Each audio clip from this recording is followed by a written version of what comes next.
got a show opening, so if Jordan wants to do it, great. If not, Jordan can, if she's already done hers.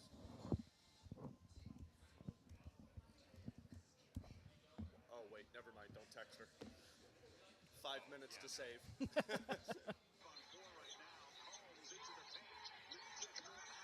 Yep, don't text her. We is here, and if you want to send the audio down, once you drop off of Airlink and send us the audio, put everything in aux except for XS5.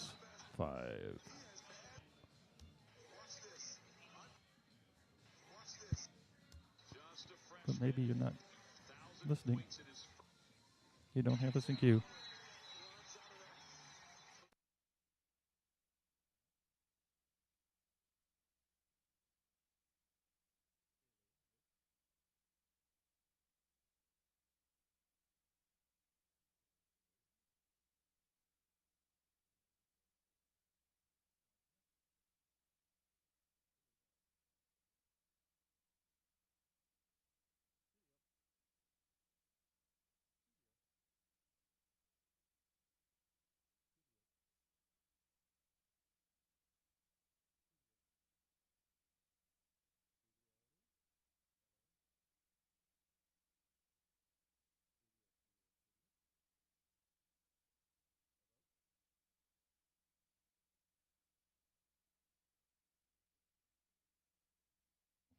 I'm sorry, I didn't have you guys turned up. Well. Can you hear me over there? One of us, he did too. My bad. And I got to figure out which one you're coming down.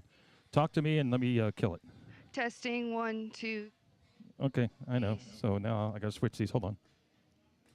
Whoa, Tom Green's at the pageant tonight? Okay, now I need you to put everything in aux except for XS5. What you find a total God, really? There you go. We didn't need to turn this on this song. I didn't know what that was. All right, kiddo. Let's rock and roll again. That's what I was playing Tom Green for. Okay. Can't believe my hands.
Ready to the line, holds it in.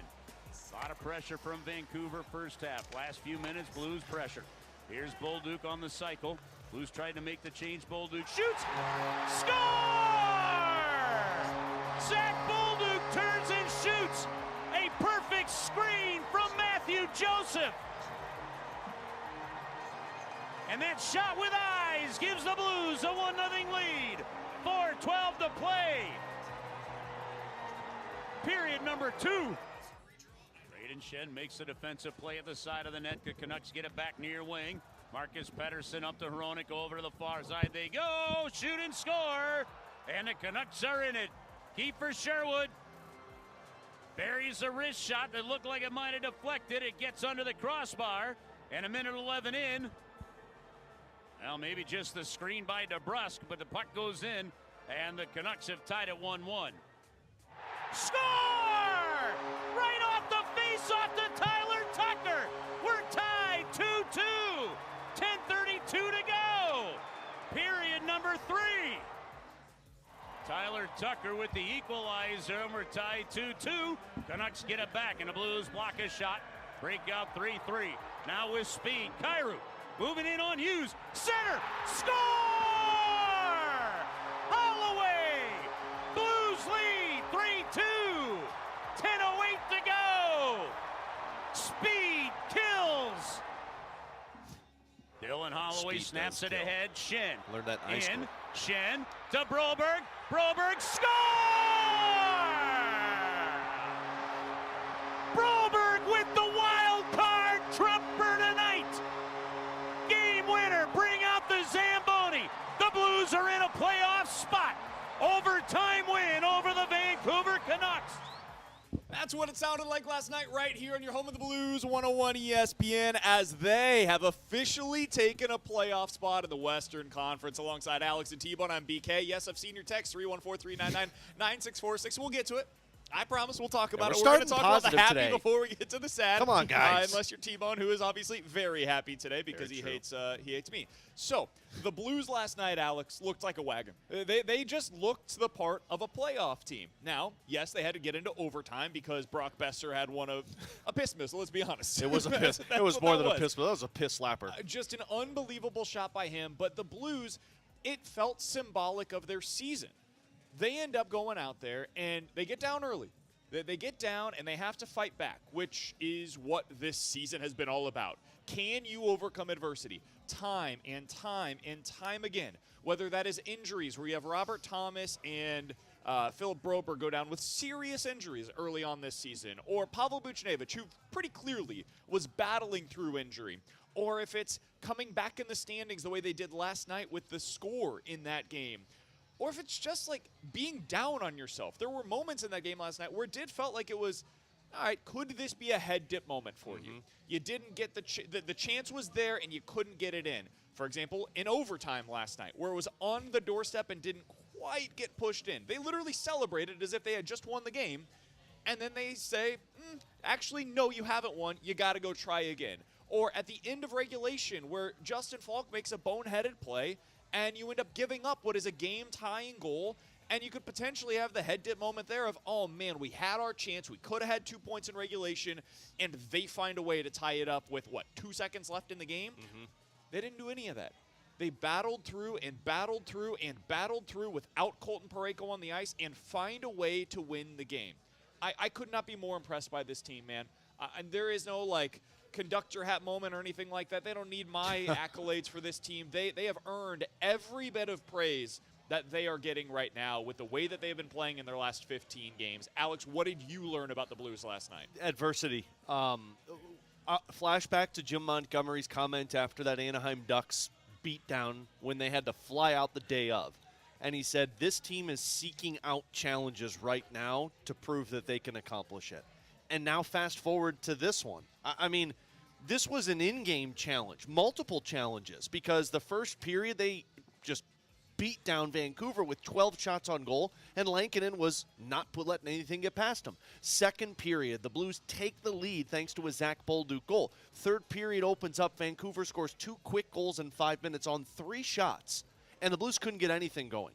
But it's like Joey and I talked about this on postgame. It kind of felt like you needed Vancouver to take the lead for St. Louis to, like, go into that beast mode. Because once Vancouver took that lead, it's like, oh, okay, now the Blues woke up. You woke up a sleeping giant. Tucker scores. He makes a great defensive play to get the 2-on-1, and then the Blues take the lead. And then more adversity. They just have a breakdown defensively in terms of Falk making a bad play, leaving Brock Besser wide open, but it never gets them down.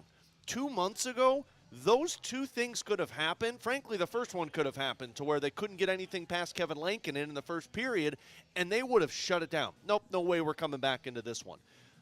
A team is very dangerous when adversity doesn't affect them. And that's where the Blues are at right now. It's the snowball effect. We had talked about that for the last 3 years. One thing happens, it snowballs and the Blues fall apart. Mentally, they weren't strong enough. Now that's not the case. It does not feel like you enter a game where the Blues take on an opponent and say, how are they going to get through this one?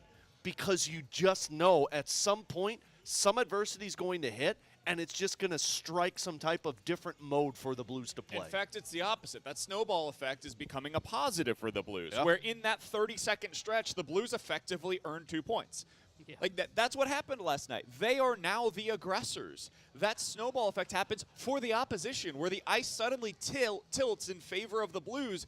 And if you're a fan of the other team, we don't get to experience this, thank God, because we're fans of the Blues.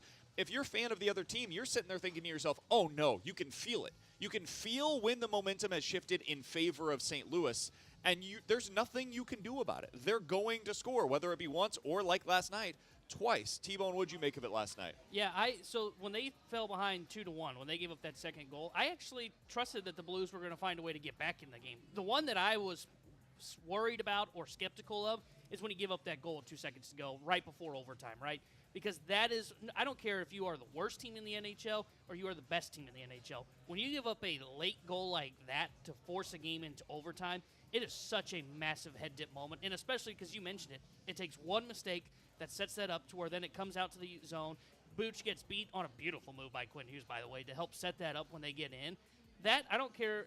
That is the moment that I thought, okay, they're going to lose this one. Because that is so hard to come back from when you feel like, okay, we've got this game in hand. Hell, they got the puck out to the neutral zone, and you felt like, okay, it's over, right? This game is over. They're going to come in. They're going to get a shot on goal, but then you have one breakdown, sticks aren't in the lane, and boom, it's tied. We've seen so many teams go throughout that in any season, in the playoffs, regular season, where they end up losing that game because of losing momentum right at the end of regulation, and the Blues didn't do that. And they were the better team in overtime. I mean, you mentioned Kyrou had a chance to get the 2-on-1. They only had the one.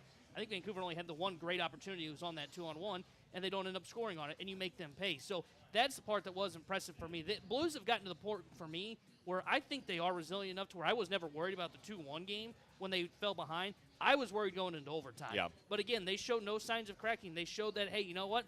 Doesn't matter. We made one mistake. We know we still have to come out here with 2 points, and that's what's impressive. They're 10-6 in overtime this season, and they actually have a better record when they go to a shootout. So it feels like you get to overtime. That actually works into the Blues' favor for the speed that they have. The last 3 years, at least for me, I've spent going into every single game not expecting or not knowing what team was going to show up. Is it going to be a team that shows up that has the fight, or is it going to be a team that has the flight mode where it's like, nope, not our night, we're just going to back away from it? Now, for the last 14 games, I walk into every single game feeling like, yeah, they're going to win this one. And that's just the difference that Jim Montgomery and the confidence that has been instated into this group right now. Yeah, and this is no longer a small sample size. This is not a 3 to 5 game stretch. We've seen that from the Blues over the past few years where you look at it and you're like, okay, yeah, they're playing really, really well right now. And it's a 5-game stretch, and then something happens, whether it's an injury or one game doesn't go their way, and it's like, oh, okay, same old Blues. Here we go again. Here comes a 5-game stretch where they look like the team that we had seen for the majority of the season. It was just a nice hot streak, and now they're going to go back to being the team that scores 2 goals a game. The penalty kill looks terrible, and any time that there's a bad moment, it starts to snowball on them. That's not what it's been. The last 14 games, they are 10-2-2. They're averaging 3.9 goals per game. That is the best in the NHL. They're giving up 2.4 goals per game. That is 8th best in the NHL. Their power play is clicking at a 30% clip. That is 6th best in the NHL. And their penalty kill is average, which is all you need it to be. It is middle of the pack since the Four Nations face-off. This is a team that is clicking on all cylinders right now. And again, I can't get over this. They're doing it without Colton Parayko, who at one point this year we thought might be the most indispensable player on this team. And they're doing it without him. And they might get him back, that last little road trip, Winnipeg, Edmonton, Seattle. Maybe they get him back for that going into a playoff push. It's miraculous. I don't know how else to put it. And I am the guy that comes on the radio and says all the time, don't compare anything to 2019 because nothing will ever be like that again. This feels like 2019. Yeah. It's impossible for me to ignore the comparison, man. No. I mean, it does. He's not wrong. And Joey, now this is an extended stretch to where I can look at it and be like, okay, you have points in 13 of your last 15 games. Yeah, there's only one comparison for that in recent Blues memory, and it's 2019. think of it this way. We all agreed the Blues were the better team versus Pittsburgh and Dallas. Now, obviously, it didn't go their favor. They had their slip-ups, but with the exception of that LA Kings overtime loss, we would be talking about a Blues team that has not lost in regulation since February 6th against the Florida Panthers. When they lost, mind you, with 10 seconds remaining in regulation, that could have gotten it to overtime. Picking up a bit of a theme there. You're talking about at home ice? Oh, no, just in general. If the Pittsburgh and the Dallas game did not, or if, I mean, they happen though. But No, yeah, I know on they home happen. ice, you haven't lost at home but again, since. they were the dominant force against those teams. And what I'm saying is, yes, they didn't win, but you've been the better team in every single game going all the way back until February 8th when you beat the Chicago I would Blackhawks. argue that LA was better, and you found a way to get a point in that one. But regardless, however you want to frame it, yeah, they've been amazing for a month. Yeah. and why it feels like the difference in 2018-19 was Binnington. You don't have a Binnington right now. And, I mean, I'm saying that as a Binnington honk. But Binnington was the best goaltender in the National Hockey League, and nobody was beating him. Sure. But what you have that team maybe didn't have was you're just consistent every single game. Not that they weren't, but like you're locked down even strength defense. You're locked down on the penalty kill. 5-on-5 offenses playing. You've just got a system right now. And if you don't even want to comp it to the 2018-2019 Blues team, then comp it to the 2018-2019 Dallas Stars team. Sure. Because they're playing like them with a better roster. But this team is physical every single shift. This team does not give the opposition time to breathe every single shift. And they've got confidence from top to bottom right now. Give you a few numbers during this post-Four Nations face-off stretch where the Blues, again, are 10-2-2. Dylan Holloway, 16 points in the 14 games played since the Four Nations face-off. That includes 7 goals. Jordan Kyrou, 15 points in the 14 games, including 6 goals. Robert Thomas, 15 points in the 14 games. Jake Neighbors, 13 points in the 14 games. Shin and Booch also have 13 points. They're both a +7. Cam Fowler's a +6 with 11 points in 13 games. Cam Fowler, 11 points in 13 games. Justin Falk has 10 in these 13 games, or 14 games as well. Zach Bolduc has 7 goals now in the 14 games played. Philip Broberg is a +8 on the ice. It's absurd, man. Yep. You can go from top to bottom. Even last night, Tyler Tucker, ridiculous. Absolutely ridiculous. Monty called him an offensive defenseman after the game. Whoa, okay, let's relax. I mean, he's not wrong. He's He's at 4 +4 goals already. on the ice. You needed somebody to replicate what you were getting out of Colton Parayko. The top pair has mostly done that for you. They've been steady. And you needed somebody to be able to fill in capably on that third pair. And Tucker has been great in that role. So I can't say enough, man. This team, what they're doing right now, it's amazing. It's unbelievable to watch. And I think sometimes as fans, we lose sight of what the fun part is of being a fan. Man, this is just fun. It's fun. If you can't enjoy every second of what we're watching right now, I would just look in the mirror tonight and ask yourself, am I actually a fan of sports? Do I actually enjoy this? Or is it just something that makes me miserable? Because this is the fun, man. You can't beat this. Do I look for the negative? That's what you got to ask yourself. Okay, I hate that speech, so let's talk about Mizzou. No, real quick, though, before we get talk to it in a about minute. Mizzou, because I've seen already a ton of people on the Air Comfort Service text line bringing up, yeah, but guys, it felt like a loss because you gave Vancouver a point. If I can be 100% honest, I don't think that matters at all. I think it matters. I don't, because I think you might look, you know what, 1 point could be the difference in this, but there's going to be 6 or 7 games you'll look back on and you'll be like, you missed the opportunity. If you look at what the next stretch is for St. Louis, you needed to get the extra point versus Vancouver. Did you want the 2 points in regulation? Absolutely. That's not going to be the detriment of your regular season, because if you continue to play this way down the stretch, Chicago, Nashville, Montreal, Nashville, that's your next 4 games. Those are all games that you've dominated, with the exception of Montreal, because Montreal whooped your butt earlier this season, but that was back in December. But Chicago, you've wiped the floor with them this season. Nashville, you've done it once or twice already, and you're going to do it 2 more times. Vancouver's got to deal with the Rangers, the Devils, the Islanders, the Blue Jackets. Calgary's got to deal with the Islanders, the Seattle Kraken, which that'll be easy for them, Dallas, and Edmonton, and Utah's already 4 points out of this. If you continue to get the job done that you've been doing since the beginning of February, that 1 point for Vancouver doesn't matter. They have to play perfect hockey now, just like you've got to play close to perfect hockey. But if you slip up and they slip up, well, they're still in the passenger seat. It matters to me. It sucks. It would have been better if you were able to get the 2 points in regulation and you completely keep them off of the score sheet last night. But it is what it is. It's a sunk cost. You won the game. That's ultimately, once you had that goal go in with a couple of seconds left after Justin Falk just makes that boneheaded play. You can't have it in that moment. Once that happens, you got to find a way to get that point in overtime. And now you do control your own destiny, and ultimately that's what last night was all about. With Tanner Hendrickson and Alex Ferrario, I'm Brandon Kiley. We're broadcasting live today from Cyberg's off of Dorset, Maryland Heights. Come on out, say hello to us. Our coverage today is presented by Bud Light. Easy to drink, easy to enjoy. 314-399-9646 is the Air Comfort Service text line to get involved in the show. YouTube is available for you today, as always, at youtube.com/101ESPN STL. I've seen your text. No, we're not avoiding Mizzou. We had to start with the Blues today. They had what was effectively a playoff game last night. Couldn't avoid that here in St. Louis, but we got to talk about Mizzou next. I was dead ass wrong, and I'll explain it next here on 101 ESPN.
on. It's going here.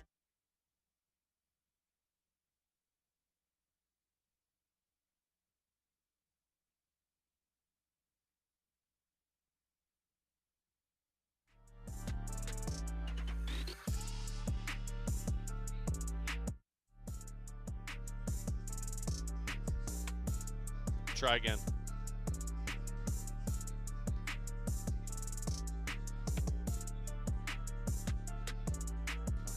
Let's go. Alongside Alex and T-Bone on BK, we had an open ready to go. Unfortunately, due to the technology, it is what it is. We can't use that today. But just know, yeah, I understand. I had a BKO. I thought Mizzou was going to win yesterday by double digits, and I was right. I was right that the final score would be double digits in favor of somebody yesterday. It's true. I just didn't know which side it was going to go towards, and unfortunately, it went the other direction. T-Bone was right. I was wrong. T-Bone was talking smack all night last night. It is what it is. Mizzou loses 67-57 last night against Drake and looked overmatched from the opening tip. Like, Drake was just the better team.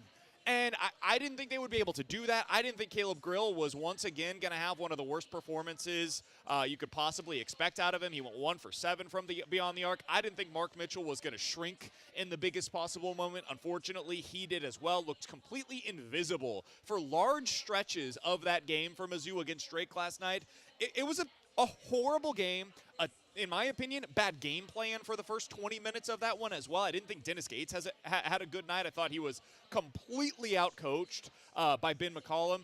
I will give full credit to Drake. I want to say this up front. I didn't think they had that in them. I didn't. I was wrong, and many of you in the listening audience were 100% correct. And with what we do, sometimes you got to go out on a limb and say things that you truly believe. I truly believed Missouri was the better team heading into that one. They were the more athletic team heading into that one. And I know that Drake is well coached. I never took that away from them. I didn't think they could have that kind of a game. They did. Sturts was unbelievable. He made some shots that I've never seen him made in a basketball game, and hey, he made them. There was a drive to the lane where the dude, like, left-handed, was doing some kind of a circus shot, and it went in too. Mizzou had their run, tried to make it interesting down the stretch, didn't have enough. So Mizzou lost last night in embarrassing fashion, and I was embarrassed. So this is as much about me as it is about Mizzou. Kudos to Drake. They made Mizzou look every bit as bad as many of you in the listening audience expected them to. You know what, man? Props to you for taking one like a champ. I mean, it is what it is, right? Yeah, we're going to give him props. I when did he's the one think who T-Bone caused did our guy dirty. You did I him. did? You did him dirty, man. Oh, no. You don't put the picture out the moment it happens. You know Maybe what? later that night when you know the alcohol has officially got into his Did you bloodstream. get the reference to it, the picture? I got the reference. Yeah, I got the reference. Doing the little silence that they like to do on the Alright. SEC We got it, network. T-Bone. That's enough. I got the reference from you, T-Bone. Look, I'll let you guys take the bulk of this because obviously there was a playoff game taking place that I was watching. But every single time that I would check in on the Mizzou game, I saw the same result. I saw empty possessions. I saw the lack of winning 50-50 balls that you have talked so much about. And when you're missing every single shot that you're putting up, you're just forcing Drake. Drake was moving the ball around really well. And you know where the adjustment really came in for Mizzou? They still kept going with those empty possessions. It still was you were going down there, you were taking the shots, and it wasn't taking place. Some of that's just luck, and I understand how that goes. Drake just kind of walked away with it, though. Mizzou made the push there towards the end, and where I kind of felt like it's okay, man, they're figuring it out. But it was just too little too late. Yeah, Mizzou lost that game in the first 20 minutes. Yeah. That's where the game was won and lost. Mizzou had every opportunity down the stretch to be able to get back into it, and they did. They made it interesting. But they had too many empty possessions in the first half. It wasn't until like the final four minutes of the first half that Mizzou had anything going offensively with Mark Mitchell. And how many times did we talk yesterday? Mark Mitchell is bigger than anybody on Drake. You have to get him going. I thought Ant Robinson would be a really big player in that game for them as well because he had the type of athleticism and length that I thought could give some issues to Drake offensively. And also, he could drive to the lane, take advantage of his own length, and get some buckets inside. He had a bad game. He had some moments defensively early on, but otherwise offensively, it was just empty possession after empty possession, turnover after turnover. And so that put them into a bad spot. I didn't like the way that It felt as though Mizzou had no answers offensively in the first 20 minutes. It felt like Dennis Gates had no ability to adjust against what Drake was showing them. And then Drake just had the perfect game plan. It felt like Sturts saw what Mizzou was doing against him defensively and was like, cool, you're just going to throw a bunch of guys one-on-one at me? I can beat any of these dudes. Whoever you throw at me, I got it. Mizzou eventually went to more double teams, and that's when they started having success defensively, but it took too long to get there. Yeah. Took too long for Dennis Gates to get to the adjustment that he needed, and then by the time that he did, the other guys on Drake were able to step up. So Mizzou had no answers. You mentioned the lack of 50-50 ball wins. They didn't win any of them the first 20 minutes. It felt like, I don't know what the actual number was. It felt as though 7 of the 9 offensive rebounds for Drake's were in the first half. Drake also, the turnover margin was basically even in the first half, but Drake had 13 points off of turnovers. Mizzou had 6. And that's really the story. Mizzou was able to speed them up, but even when they got out in transition, they couldn't capitalize on it. Mizzou just, they got outplayed, got beat, and I think that got beat by the better team last night. There was nothing fluky about that game. That wasn't your classic Cinderella story, coming away with some fluke shots here. No, Drake outplayed Missouri for 40 minutes. Credit to them. Man, poor Dennis Gates can't even recruit a better team than what the Drake Bulldogs can in the Missouri Valley Conference. I agree with you. Look, they lost every 50-50 ball in the first half, and that's when Drake was really able to set the momentum. And they were saying it on pregame, and I think we talked about it as well. You don't want to go into halftime losing to a team that plays as slow as Drake, right? You want to be the one that's ahead, because if you are ahead, then you really start to speed up Drake, because then when they're behind the 8 ball, they've got to pick it up. And they dictated the tempo the whole game. And I said it yesterday. Whoever wins the tempo battle is going to be the one that ends up winning the basketball game. And Drake did that. Now, it is a lot harder to speed a team up than it is to slow a team down. But we saw Drake do it to perfection. And if you're going to allow offensive rebounds, then they eat more on the shot clock. They were able to, you mentioned his name. Sturts was the best player on the floor last night. And for Missouri, I don't know what the percentage was. They were trying to get to the basket. They weren't finishing at the basket. Correct. I don't know what their field goal percentage was in the paint, but it was abysmal last night. Some of their shots were fine. They were high quality. Yeah, they just didn't make them. Dude, Caleb Grill had 4 wide open three-pointers last night. So we're going to talk about the coaching. We'll get into that coming up in the 12 o'clock hour today. Some of it was on coaching. A lot of it was just on a lack of execution. Yeah. Josh Gray, you're the biggest player on the court. They said early on in that game, one of the announcers said, he's a full head bigger than anybody else on the court for Drake. Yeah. He was getting destroyed on the boards because they were just out-muscling him. They were able to box him out. That can't happen. You're 7 foot, dude. Their biggest guy is 6'8". And yet it did. It happened over and over, and he got played off of the court last night. He could not play in the second half. They did not put him back out there. It was a terrible game by Mizzou. Terrible execution all around. If you guys want to get your thoughts in, 314-399-9646 is the Air Comfort Service text line to do so. YouTube chat is available for you at youtube.com/101ESPNSTL. We'll talk plenty more Mizzou. I promise you, I'm not getting off easy here today. We'll talk about them coming up in the 12 o'clock hour. But we got to talk about why T-Bones Illini is going to lose today with Jeremy Werner next year on 101 ESPN.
Alongside Alex and T-Bone, I'm BK. Got BK and Ferrario here on 101 ESPN. Happy to go out to the Callier and Thompson hotline to be joined by our friend and the Illinois reporter for Illini Inquiry joins us here on BK and Ferrario. Illinois back in action this evening. T-Bone's scared, but they've got the Xavier Musketeers, Sean Miller on the other side. Jeremy's going to help us preview this matchup. Jeremy, we appreciate the time as always, man. How are you feeling confidence-wise in the Illini heading into tonight? I don't know how much confidence anybody can have in this Illinois team because it's just been a roller coaster ride of a season, guys. They have looked elite at times, which is why some people, especially in mid-January, were thinking this team could have a Final Four kind of ceiling because they went on the road and beat Oregon, who was a top 10 team at the time, by 32 points. They beat Wisconsin at home, and that is really holding up as a really great win. They beat Missouri, who's an NCAA tournament team, on a neutral site. They beat Indiana by 25 points. And just, earlier this month, they beat Michigan by 20 points at Michigan. And obviously they go on to win the Big Ten tournament. They beat Purdue with a huge comeback late in that fourth quarter. But Illinois also has gotten blown out by a lot of teams this year. The really, really good teams, Wisconsin, Duke, Maryland twice, Michigan State. Like they've just had a lot of these losses where they just haven't looked very competitive. So you don't know what you're going to get each day with this team, which is a sign of their youth and inexperience. But, man, when they're hitting, you see the NBA talent with Kasper Sakashonis and Will Riley, Rez Johnson Jr., Tomislav Ivicic. Like, this team has a lot of talent. It's just really inexperienced.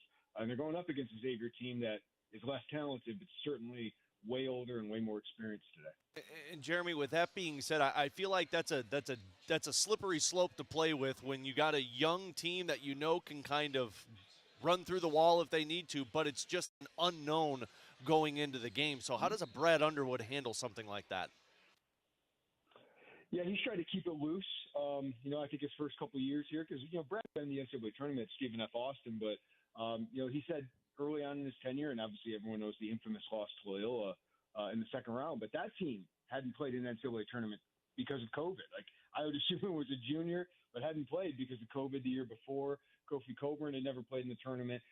I don't know if you can really prepare anybody for that moment, though, because it's a different stage, guys. Like the other team, Xavier's feeling good. They're the underdog. They're going to come out punching, and you have to deal with it. And Illinois has struggled with that at times, and that's why the start of the game is so important. But, yeah, this is a team that's got 138 minutes of NCAA tournament experience, and 85 of those are from Kylan Boswell. So he's a guy you really need to rely on, a guy they went and got in the transfer portal. He's only 19 years old, but he's a junior because he early enrolled at Arizona. But he's been in these battles. He's gotten upset by a 15 seed in round one as a freshman. But then last year they were able to make a Sweet 16. So he's kind of been through a lot of these battles. And that's where you need to rely on him to kind of set the tone early. I think he's going to be the barometer in this one because while Coach Brad Underwood has been there, I think he's trying to keep it loose while also telling these guys, hey, if you don't come out and play aggressive and play confident, there is no tomorrow. So that has been his message. But I think once you get here, a lot of it, especially at the beginning of that game, is about how the players can handle that moment. That's why you look to guys like Kylan Boswell and Trey White who've been there before. We're talking to Jeremy Werner. You can find his great work over at the Illini Inquirer, part of the 24/7 Sports Network. He is the publisher over there and covers the Illinois Fighting Illini. Jeremy, one of the things that I've been trying to figure out, and I tried to do the same with my Missouri Tigers, and that didn't go so well for them last night, unfortunately, is which team are we going to see, right? For Mizzou, it was the last 3 weeks of the regular season. They just looked like a shell of themselves, and ultimately, unfortunately, that was the team that we saw. For Illinois, they had that weird 1 to 2 week stretch where you get blown out against Duke, you lose those games against Michigan State and Wisconsin, and you could make the argument, hey, it was the sickness, right? There was that illness that was going through the team. Yeah. They didn't look right. And so whether you want to use that as an excuse or an explanation, it's there for you. The rest of the season, yeah, there were ups and downs, but that's college basketball. Which team do you expect to see tonight? Do you think we end up looking back and say that was the outlier that week? Or is that really part of who this DNA is within this Illinois team? I wish I could give you a better answer, but I have no idea. That's why this is so interesting and why March Madness is so fascinating, because this team's its consistency has been its inconsistency. But I would say their worst stretch of the season did come when they had a bunch of injuries. Tomislav Ivicic, Kasper Zakashonis, Maurice Johnson Jr. They had a lot of guys that were sick. Will Riley, Trey White at times. So they're mid-January through late February. They didn't know who was going to be in the starting lineup about an hour before a game. So that certainly impacted them. But there were still losses at Nebraska, at Rutgers that really were inexcusable. And then really just not showing up against Duke, who's way better than them, but just not even showing up and fighting. That was really a big concern. And we thought that team could be broken at that point.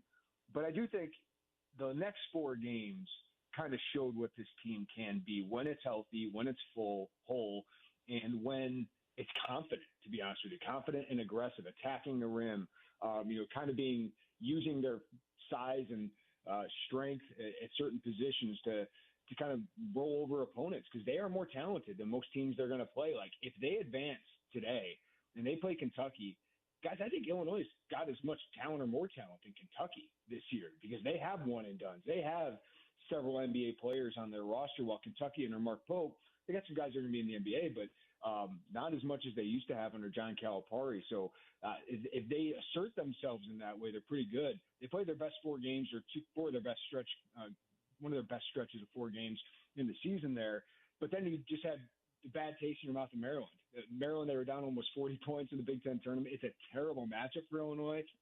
But the fact that they were down 38 in that game at one point, that is inexcusable. And that's what gives you so much pause about this team. If they would have played Maryland, had a close game, lost by 5 or 6, I would have been pretty confident in this Illinois team, because there would have been 5 consistent games stacked together where they really gave themselves a chance against some really, really good teams.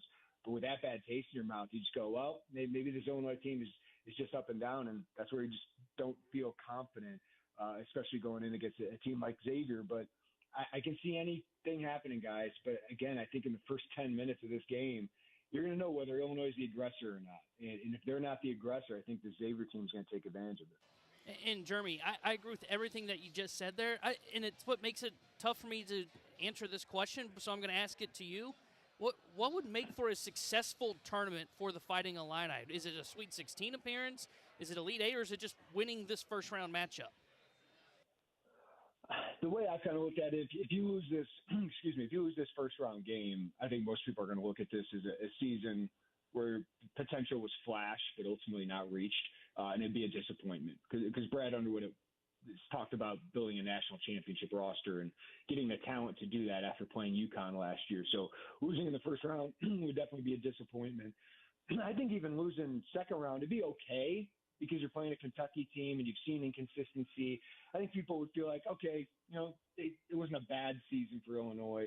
But I think getting to a Sweet 16 team, Sweet 16 with a team full of teenagers would be a pretty big accomplishment for this program, to do it back-to-back years for the first time since Darren, Luther, Augie were here 20 years ago.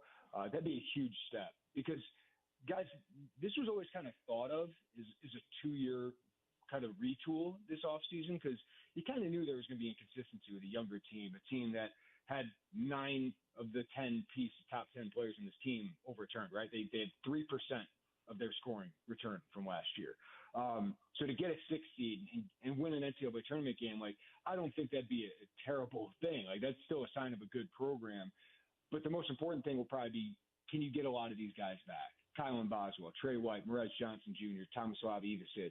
If you get all those guys back off of Sweet 16, I think this is an unbelievable success, because then next year, all those guys have experience together. It's an older team. You add a piece here or there as a playmaker to replace Will Riley and Kasper Zakashonis. And I think an older team will be more consistent and just have, those battle scars that they can lean on. So, I think it's a loaded question, but I think most fans would say Sweet 16 would be an undoubted success. I think anything less than that would be somewhat disappointing, given the talent that is on this roster. All right, Jeremy, I'll get one more question for you here, and then we'll get you out of here. It's not a fun one to ask, given what's at stake for the Illini tonight, but I got to ask it. Texas's job opened up the other day. There's certainly a history of Brad Underwood in the state of Texas. Any chance he ends up bolting for that job, in your opinion? I mean, you never say no in this kind of environment. Texas is a great job. A lot of money there. The new arena there is phenomenal. My question is, does it match?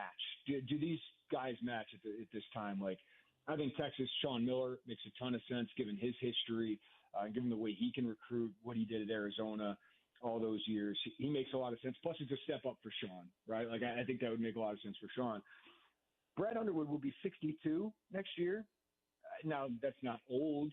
You could be coaching for the next 10, 12 years, something like that. But would Texas go in that direction? And to be honest with you, as good of a job as I think Texas is there a higher ceiling there than at Illinois? You could argue yes. You could argue no. Like, Texas says, when's the last time Texas was in the Final Four? I don't even know that off the top of my head. I think it's been a while. And Illinois did in 2005. They were in Elite Eight last year. And he spent 8 years building this, guys. And, talking to people around the program, they think he'll retire here because I think Brad Underwood is on the path to being the Lou Henson of his era, of his generation here. And Lou Henson is so beloved here. And while there is a certain time, like with Fran McCaffrey, where you can stay too long, I don't think with what Brad Underwood is doing, does he want to leave and go start building that brand again somewhere else? And listen, Texas has financial resources, the logo, the brand to do it really quickly. But I don't know if it's an upgrade for them, and I just don't know if he would be the top of the list for Texas right now. So I think it makes sense for them to call him. But ultimately, I think Brad Underwood will be here because he's built something great here. He really likes this job. He loves his AD, which might be the biggest thing. Josh Whitman and Brad Underwood are great together. Brett Bielema, I think he's great with Josh Whitman, and they trust him to give them all the resources they'll ever need. So you see Maryland's coach kind of complaining with his AD who's out the door. That's not happening here at Illinois. So I don't think you mess with comfort and mess with happiness. And I think Brad's got a good thing here. So long-winded way to say, I just don't think it's a match, but you can never say never with these things. Totally. It's college sports, right? You just never know. Last time that they went to the Final Four, by the way, to answer that question, Jeremy, was when Derrick Rose was at Memphis. Ooh. They ended up losing that game with DJ Augustine and A.J. Abrams. I remember that team. That was the last time that Texas made it to the Final Four. So to say that it's been a minute would be an understatement. Illinois back in action this evening against the Xavier Musketeers. Jeremy Werner will have all of his coverage over at Illini Inquirer, part of the 24/7 Sports Network. Jeremy, appreciate the time, man. Thanks so much for hopping on with us today. Hopefully we'll talk with you again soon as Illinois makes a deep run potentially into this tournament. Thanks, guys. Enjoy the games. You got it. That's Jeremy Werner joining us here on 101 ESPN. That make you feel a little better, T-Bone? No. What? But I because everything he said is spot on of what I've thought all season long, which is, man, this team has the potential to go on a run, but they can lose to anybody. And that's why I asked that question of, like, what is success? And I said this when Alex and I hosted the show on Monday. I think for both teams, Illinois and Missouri, it was a Sweet 16. Now, that doesn't mean either season's a failure, but a Sweet 16 appearance for me would be a success for the Fighting Illini because they've got the talent to get there, and I think they match up well with Kentucky if they can get past Xavier here today. He's Tanner Hendrickson. That is Alex Ferrario. I'm Brandon Kiley. 314-399-9646 is the Your Comfort Service text line to get involved in the show. If you guys have any questions, sports or otherwise, we will get to them coming up next here for Ask Us Anything on BK and Ferrario.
tip-off party. Refreshed by Bud Light. Easy to drink, easy to enjoy. You've got questions, we may have the answers. Maybe. It's BK and Ferrario's Questions and Answers on 101 ESPN.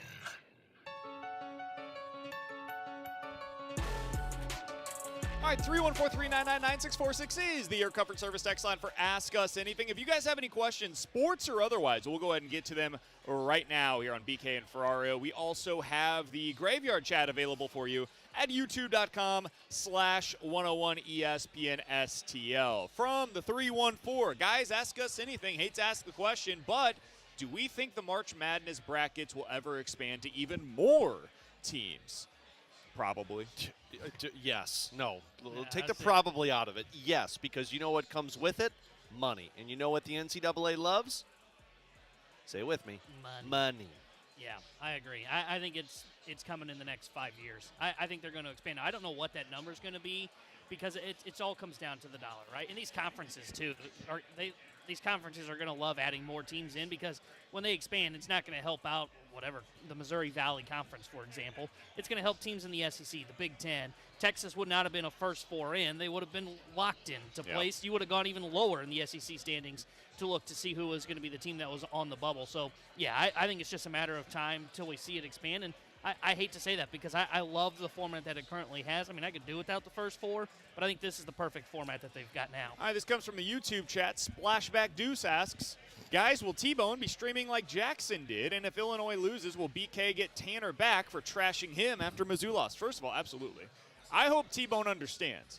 If you're going to give it the way that he does, you also have to take it whenever it comes back the other direction. So he's fully prepared for that. He understands it. I don't think T-Bone is doing a live stream tonight, but it is something that I know for the station we're considering looking at more of that kind of stuff. So if it's something you're interested in, let us know. And I think we're going to be doing more of that for big games, Super Bowl type of events, big Mizzou games, big Illinois games, that kind of stuff. I think you're potentially going to see more of that from the station as we move forward. I think T-Bone should do a live stream of himself tonight with a map of the United States behind him and with little pins in every city that took down the Fighting Illini when they choke.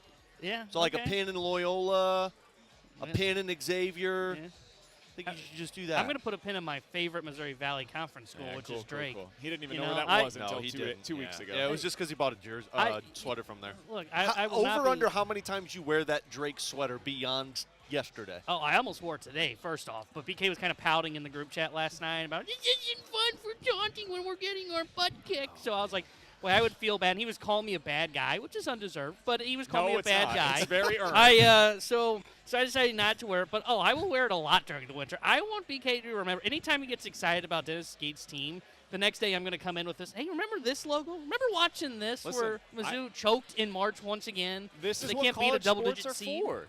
I've always said this. Like, one of the things that I love about college sports is that there are those rivalries and that you can needle your friends, right? Like, I grew up in Kansas City where the border war was like the biggest thing in the world. It was Mizzou versus Kansas. And when KU lost in my adolescence to Bradley and Bucknell in back-to-back years, if you didn't think that we were talking about the Killer Bees with my friends that are KU fans, of course we were. Of course.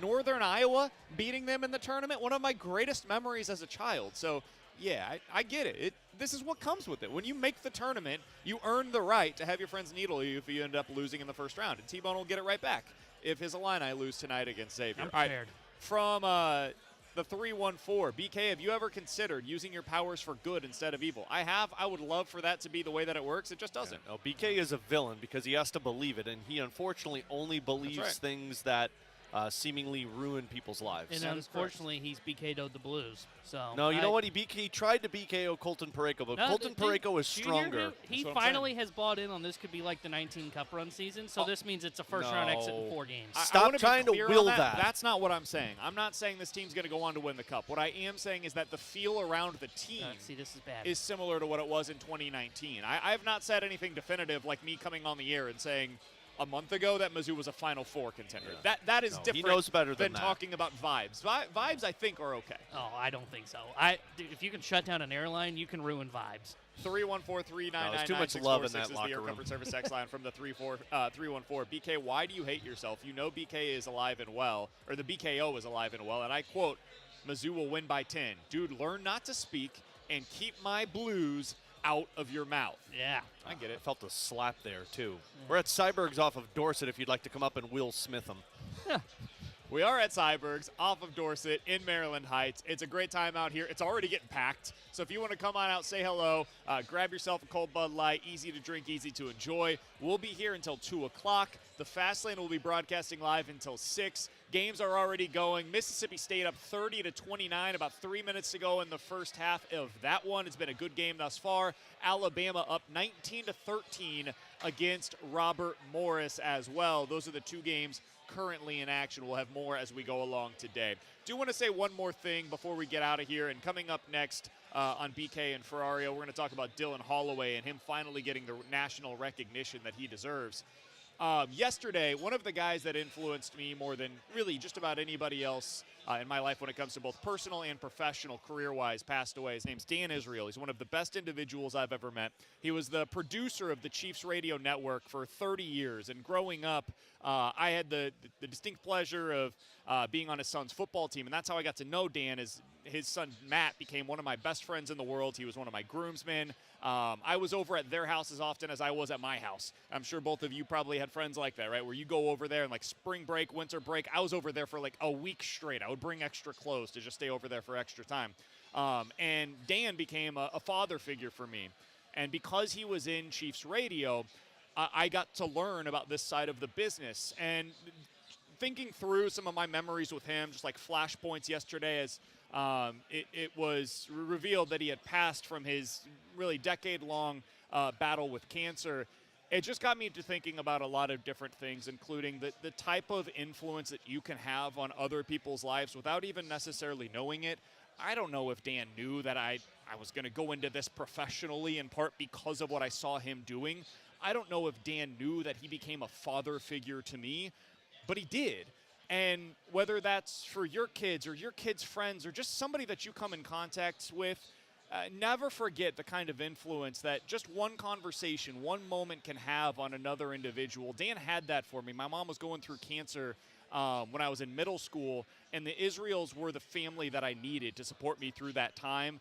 I was just thinking through all of this stuff yesterday as we learned about what had happened with his passing. So if you're the prayerful type, send some prayers up for the Israels today. They're genuinely great people. Dan's one of the best people that I've ever met, and keep them in your thoughts and prayers. It's been a tough time for them over the past week or so as they've been going through this, but wanted to share that because it just brought back some really fun memories for me as I was thinking through my time as a kid, learning what it could mean to do something like this for a living, and Dan was the first one that showed me that it was even possible. All right, coming up in 15 minutes, we'll get into our 20 most important countdowns list, but coming up next, Dylan Holloway getting the national recognition that he deserves here on BK and Ferrario.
Dorset for our tournament tip-off Dorset. party. Refreshed by Bud Light. Easy to drink, Dorset. easy to enjoy.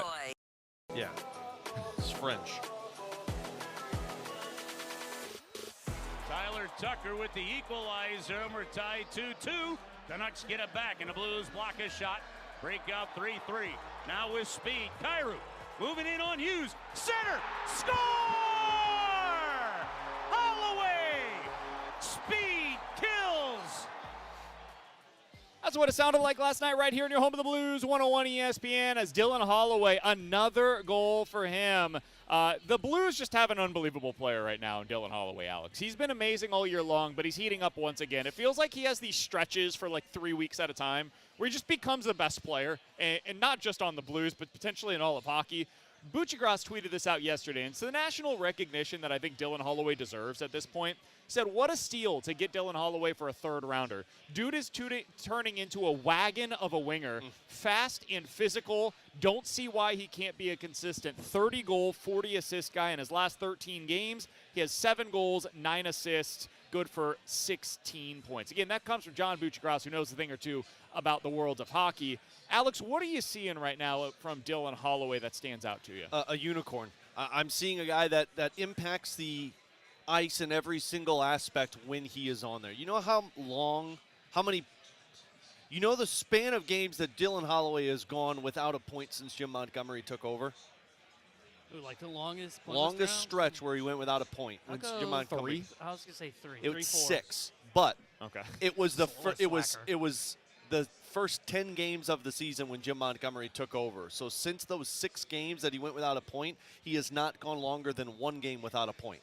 That's Dylan Holloway. And what I think makes him such a unicorn is he's not going to blow you away with his offensive ability. He's not a 40-goal scorer, in my opinion. He's not going to blow you away with his playmaking ability. He's not a 50-assist guy.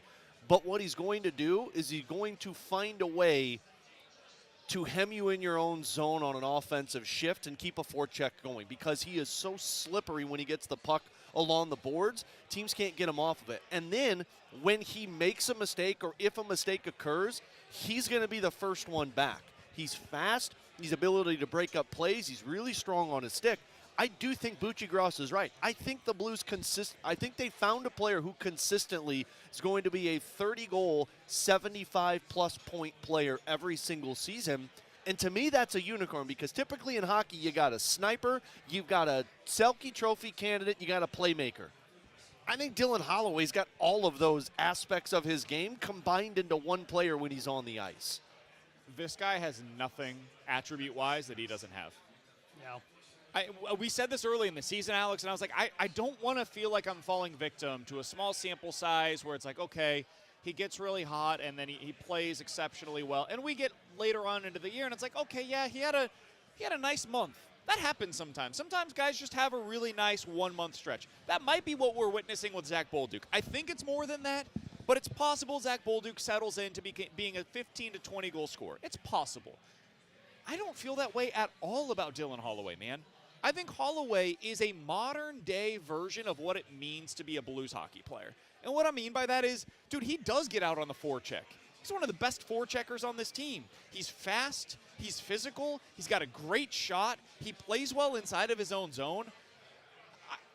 It's like what I said this about Florida basketball the other day. What are they missing? It's possible they lose, but what are they missing? Because I don't see it. They've got big dudes. They've got shooting. They've got a great guard that can – that's got a ton of experience. Like I don't see what they're missing going into this tournament.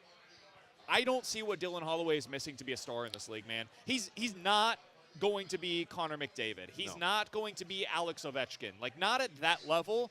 But in terms of that next tier of stars in the NHL, he's got it all, dude. Yeah. Somebody's giving me trouble on the Air Comfort Service text line because I said a unicorn. It's like, Alex, come on, I know you're a Blues honk. Here's why I called him a unicorn. How many players can you look at? Because the way that the Blues coaching staff defines Dylan Holloway is a power forward. They define him as a guy that can go to the front of the net and come up with plays. How many power forwards in the NHL can you name that are one of the fastest skaters on the team, has the ability to be a playmaker, because look at his assist total since he's been with the Blues, also has the ability to be a sharpshooter. If you look at NHL Edge, he's got one of the highest percentile shots right now in the NHL. And on top of all of that, is a very good defensive player. I mean, you tell me what that is, because those types of players don't exist in the NHL. And on top of it, you've got a guy who is impacting the players around them. This isn't an individual, Dylan Holloway's just great. So that's what I wanted to get to, because he's making Kyrou better. Yep, I have some numbers on that for you. He has elevated Jordan Kyrou's game, and this is something that I do feel is a little different, and I was one of the biggest Vladimir Tarasenko fans that you would find. I was. But Vladdy is what you're talking about, Alex. It was about Vladdy. There were guys on the team that didn't love playing with Vladdy because it was difficult, right? Some of it was the LeBron Jamesism. He's not LeBron, but LeBron's a difficult guy to play with because he always commands the ball. And so much of your offense runs through LeBron that when he's not on the court, you almost don't have an identity as a team. And that's what it is a little bit when you were playing with Vladimir Tarasenko, where he always wanted the puck on his stick, and it became a let's watch Vladdy do his thing and then react accordingly. Dylan Holloway's the opposite, dude. Dylan Holloway seems like a blast to play with. Him and Jordan Kyrou are flying down the ice, and one night it's Kyrou pushing it over to Holloway. The night before, it was Holloway pushing it over to Kyrou. It's everything. They've got it all going for them right now. So him elevating those around him, him being the guy that stays on the ice the longest on any given day to get a little bit of skill work after it. Yeah. This is the kind of stuff that it's the intangibles on top of great skater, obviously really powerful, good shot, like all of that stuff, that's tangible. The intangibles that he has as well is what can elevate him from being a really good hockey player to being potentially really special. There was 2 to 3 years there where Ivan Barbashev was Mr. Fix-It for the Blues, where when a line was bad, they put Barbashev on it. And they're like, well, he'll get him going, and he would. So I broke this down for Dylan Holloway and Jordan Kyrou because I think with Dylan Holloway's play, it's impacting Jordan Kyrou. And this goes to show you how good Dylan Holloway is. So they put that line together. Jim Montgomery did on December 20th. And from December 20th until now, they've played together every single game. And that's 36 games total. Jordan Kyrou in those 36 games has 31 points. He's got 15 goals and 16 assists. And he's a plus 12 on the ice. Prior to that, Jordan Kyrou, when he played just under Jim Montgomery before he was with Dylan Holloway, Kyrou had 10 points in 12 games, but 8 of those 10 points were goals, and he was a plus 2. Kyrou under Drew Bannister, when he wasn't playing with Dylan Holloway, had 18 points. 12 of those 18 points were goals, and it was a plus 2. So Jordan Kyrou is still a goal scorer, 15 goals in 36 games, but now he's got the assists to go with it. So, and I think that's maybe the best element of Kyrou's game. He's an unbelievable distributor. Yeah. He's a great playmaker. That's why I think that line combination is so dangerous, because they've got speed, they've got the playmaking ability, and both sides can be lethal with a shot. Last night you saw it. It's like the ultimate cheat mode. When one gets the puck and it's a 2-on-2, that guy can make a 2-on-2 turn into a 2-on-1, and you got those one-timers off the rush. And on that note, just real quick, T-Bone, the NHLPA tweeted out earlier today that Jordan Kyrou has been named the Player of the Week this week for what he's been able to do for the Blues, which includes 9 points and 5 goals in the last week, 3 multi-point games, 25th career multi-goal game against Nashville. He's been amazing, and he was awarded the NHL's Player of the Week for it. Yeah, and I was glad, Alex, that you mentioned like the speed that they can play with too, because that's the other thing that makes that line deadly when you put Kyrou with Holloway is not only will they get in on the forecheck now, which they do with Braden Shen on that line, they can go in the offensive zone, and they are responsible defensively. Kyrou's above average now defensively, I think. Now he's not great still, but he's above average. Shen's good, responsible, so is Dylan Holloway. The other thing that makes it so difficult for that line is they can play multiple styles, right? That line can play, okay, we're going to get in the zone, we're going to get on the forecheck, we're going to cycle the puck, and we're going to see if we can create something. As we've seen the last 2 games, though, they can also get the puck quickly and go and transition and just take off. And like you said perfectly, they can make what should be a 2-on-2 quickly become a 2-on-1, and they're making teams pay when they get there. That Holloway goal last night, Kyrou used his speed to draw Quinn Hughes and Tyler Myers to him because both knew that they had to find a way to stop him. Holloway goes straight to the net, and he makes the play. They're getting really good at that. And there's been times in the past, one of the things that's changed about Kyrou's game because of this line that they have, in the past, Kyrou becomes really, really hesitant to shoot that. And so he'll wait, and then sometimes it's just too late. By the time he makes a decision on what he's going to do, it's too late, and then boom, play dead, they kill it off, and either it ends up going the other direction or goalie just hovers over it, and we get an offensive zone faceoff, which isn't the end of the world, but it's not the same as getting out in transition, waiting until basically your last possible moment. But having that guy next to you that has the same speed as you do, that's flying up the ice, you find him, boom, tap in. We saw that a lot against the Blues 2 years ago. Now the Blues are doing it to other teams. Been a hell of a lot of fun to watch. With Alex and T-Bone, I'm BK. You got BK and Ferrario here on 101 ESPN. We are broadcasting live at Cyberg's on Dorset out in Maryland Heights. Coming up in about 15 minutes or so, I want to hear from you guys. How would you grade Mizzou's season after they have now lost in the first round of the NCAA tournament? And what do we make of where we're at with Dennis Gates at this point? We'll get into that coming up in 15 minutes. But next we continue our countdown of the 20 most important Cardinals heading into the 2025 season with number 6 on our list. We'll tell you who that is next here on 101 ESPN.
number 6. The right-hander comes set. The pitch is cut on and missed.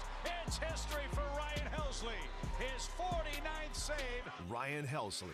Number 6 on our countdown of the 20 most important Cardinals for the 2025 season is Ryan Helsley. I had him at number 7 on my list. T-Bone had him at number 5 on his, and Alex had him at number 8. We were all right around the same spot when it comes to Ryan Helsley's importance for the 2025 season. And this is because, I would assume, we all understand what the importance is. If they're going to be good, they need Ryan Helsley to be great. If they're going to be bad, they need Ryan Helsley to be great. Why? Because he's one of your best trade chips when you get to the Major League Baseball trade deadline. With Alex and T-Bone, I'm BK. You got BK and Ferrario here on 101 ESPN. If there's been one thing that has been consistently great for the Cardinals over the past 3 years, it is Ryan Helsley. His ERAs over those 3 years, 1.25, 2.45, 2.05. Overall, that is good for a 1.8 ERA since the start of the 2022 season. In that stretch, he has appeared in 152 games. The only relievers in Major League Baseball that have a better ERA over the past 3 years than Ryan Helsley are Devin Williams and Emmanuel Clase. Those are the only 2 guys in all of Major League Baseball that have been better than Helsley. So I think they played this right. I know Cardinals fans are frustrated by them not trading Ryan Helsley, and maybe it ends up proving to be true that they could have got a better return in the offseason than they will during the regular season. I don't buy it. We see relievers every year at the deadline go for crazy prices. A couple of years ago, the Kansas City Royals reignited their team when they were able to trade for what has now become their ace by trading at the deadline Aroldis Chapman to the Texas Rangers. Somebody's going to be desperate. They will view the closer as the one thing that they need. If the Cardinals are out of it, Helsley will be that guy for them. T-Bone, what do you think of Ryan Helsley and his importance heading into the 2025 season? Yeah, look, I think his importance, if they are going to be a winning team in 2025, he is the heat shield, which is the leader of that bullpen, right? That's why they were competitive last year. They should have been a team that was probably closer to 10 games under 500. But their bullpen was amazing, and Helsley was a big part of that. But most importantly, and it's why he's so high on, I'm pretty sure, all of our lists, is because of the trade value. If this team is out of it come the deadline, he will be the single biggest piece that they can move on from at the deadline. There is no trade protection that they have to worry about. They can ship him to everybody, and any team that is in the playoff hunt will be able to afford him and make that trade, and you should get a haul for him in terms of prospects that you will get back in return. So that's why it's so high. Can he stay healthy, remain dominant, and that will help the Cardinals win in 2025 if that is their ultimate goal, or it will make to where he is one of the best relievers on the market come the trade deadline? Yeah, my sole reasoning where I put him in my position is he is trade deadline bait. And that's where his importance really comes to this team. Does he play well and help this team be competitive early on? Maybe, but I don't think any of that matters in terms of where the Cardinals are at with Ryan Helsley. It all comes down to you be great so we can really get a haul for you when it comes trade deadline time. Because for what prices the projections are for Devin Williams is going to be, I'm not going to give that extension to a Ryan Helsley if I'm a Cardinals team that's still kind of retooling this thing and transitioning it.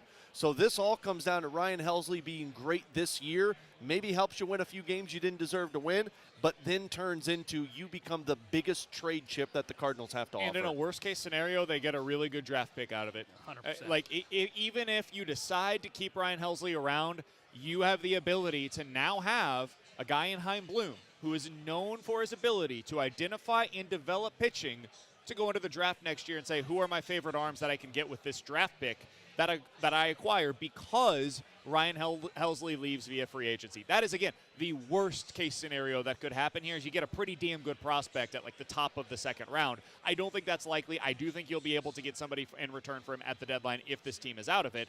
But, like, you look at what the Kansas City Royals were able to get, again, a couple of years ago at the deadline. They got Cole Reagans, who at the time, 2 years prior, was a part of the Futures roster, the Futures team for the Texas Rangers, and the year before, in 18 starts down in the minor leagues, AA and AAA combined, threw 100 innings, had a strikeout rate of 11 per 9 innings, and had an ERA of 3. That's the kind of arm that the Royals were able to acquire in return for basically 2 months of Aroldis Chapman. Now imagine Chapman, but I think a better version of him at this point, in Ryan Helsley, and what you could command for that kind of a player. The Cardinals are in a really advantageous situation. They've got the asset that everybody is looking for, and they are the team that is maybe most likely to be able to overhaul their roster because of such an asset. All right, with Alex Ferrario and Tanner Hendrickson, I'm Brandon Kiley. In 15 minutes, we're going to dive into the junk drawer. Mike McKenna, former NHL goalie, will join us to continue celebrating what the Blues were able to do last night at 1 o'clock. But coming up next, how would you grade Mizzou's season this year based on what happened in its entirety, from beating Alabama, beating Florida, beating Kansas, all of the great moments that you had, and including what's happened over the last 3 weeks where they just looked like a shell of themselves and ultimately lose in the first round of the NCAA tournament to a mid-major team? How do you grade it? We'll give you ours. Hear from you next here on 101 ESPN.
from Cyberg's on Dorset for our tournament tip-off party. Refreshed by Bud Light.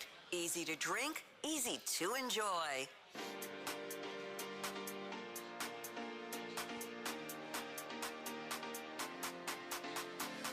Here comes a BKO. Missouri will win this game by double digits. Missouri is the better team. Brandon Kiley, I hope what you just said, because they're going to clip it. Holmes into the paint, leaves it for James and home for the baseline. Let me tell you something, Isaiah Howard. I think Drake might even play into Mizzou's hands because they have such long possessions. There's so much passing that's taking place. It just allows for more opportunities for Mizzou to get its hands into the passing lane. Starts his running three. No, he didn't to him. No, he didn't off the right foot. H-O-R-S. So this, to me, was actually a really advantageous draw for Mizzou, and I do like that they're going up against a team in Drake that does not have the same caliber of athletes that Missouri does out on the floor. And Mascari at midcourt goes to Sturts. Alley-oop. One of these teams is better than the other, and it's not close. And the Valley will run deep for at least one more game as the Drake Bulldogs, the 11 seed, knock off the 6 seed Missouri 67-57. Dude, you knew what you were doing when you made all of those statements. Why do I talk? You knew what you were doing. Why do I do this to myself?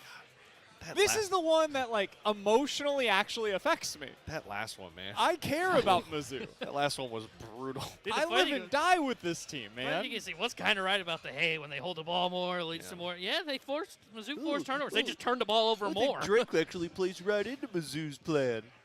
They're not athletic. Meanwhile, they're out on the transition and just, we'll lob it up.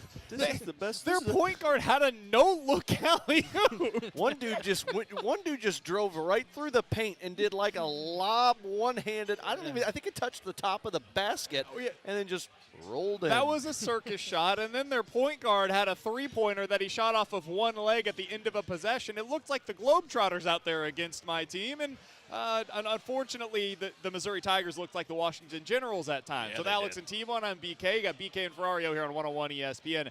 It was ugly. It was ugly. There's no way for me to defend the performance. Missouri was terrible last night against Drake. They got flat-out outplayed. I don't want to take away, by the way, a compliment from Drake.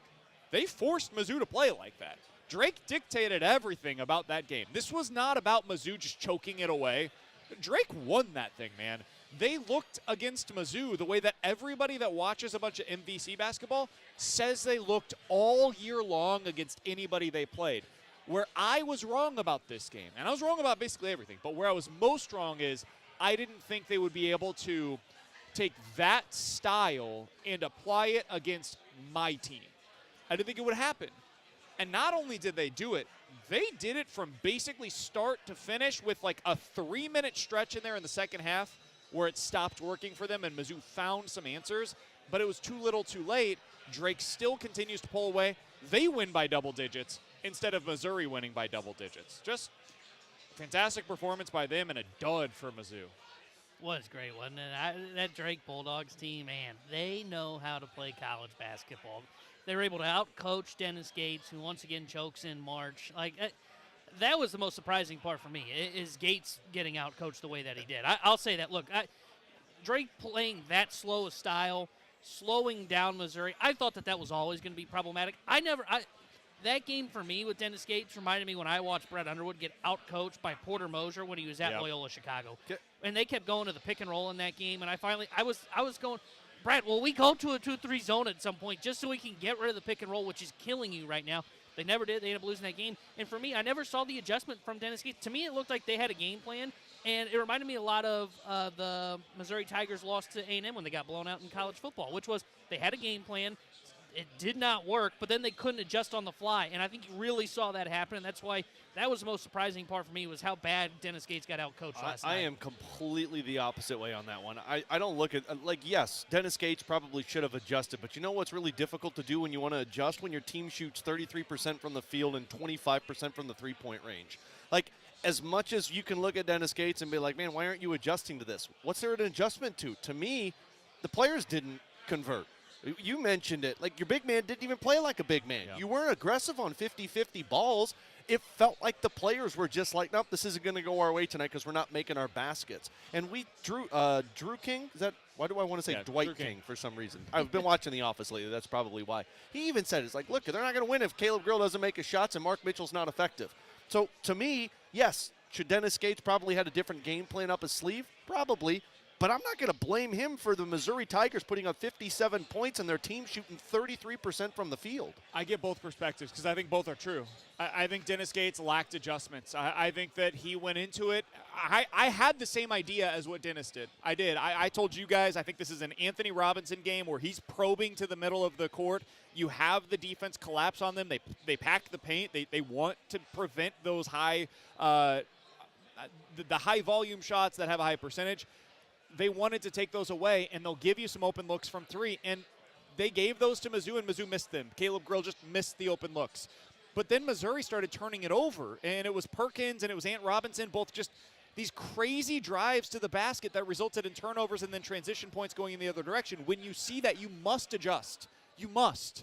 And they didn't until it was 3 minutes left in the first half. Yeah. Finally, they started going to Mark Mitchell, and that was the other game plan that you could potentially have. Hey, go to your point forward that can get to the basket and start drawing some fouls, get the easy buckets. They did that for a couple minutes. It seemingly worked. They did it once to start out the second half. It didn't work, and then they completely went away from it. So I do think some of this was about coaching, and some of it was simply about a lack of execution.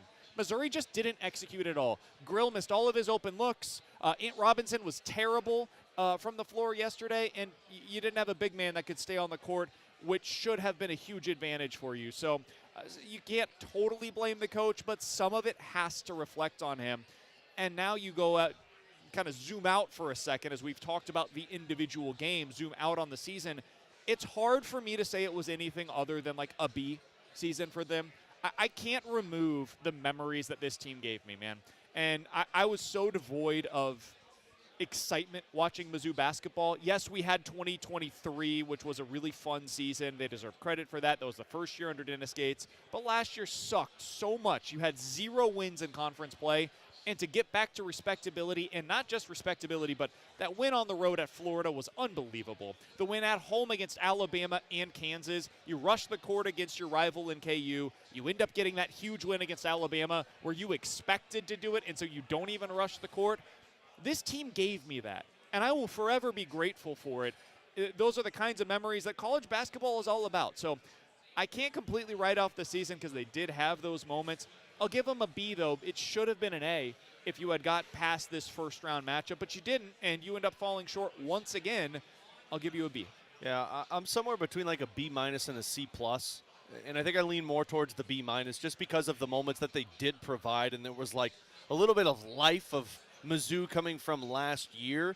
But I think I heard Gabe say this earlier today on TMA, like, you do have to also take into consideration, like, it's hard for me to give them credit because, yes, they made strides this year, but they were god-awful last year. And totally. So, like, you went from being the worst to being average. So I think if you wouldn't have finished the season losing 6 out of the 7 games and you won 1 game in the tournament, I'd look at that, like you mentioned, an A.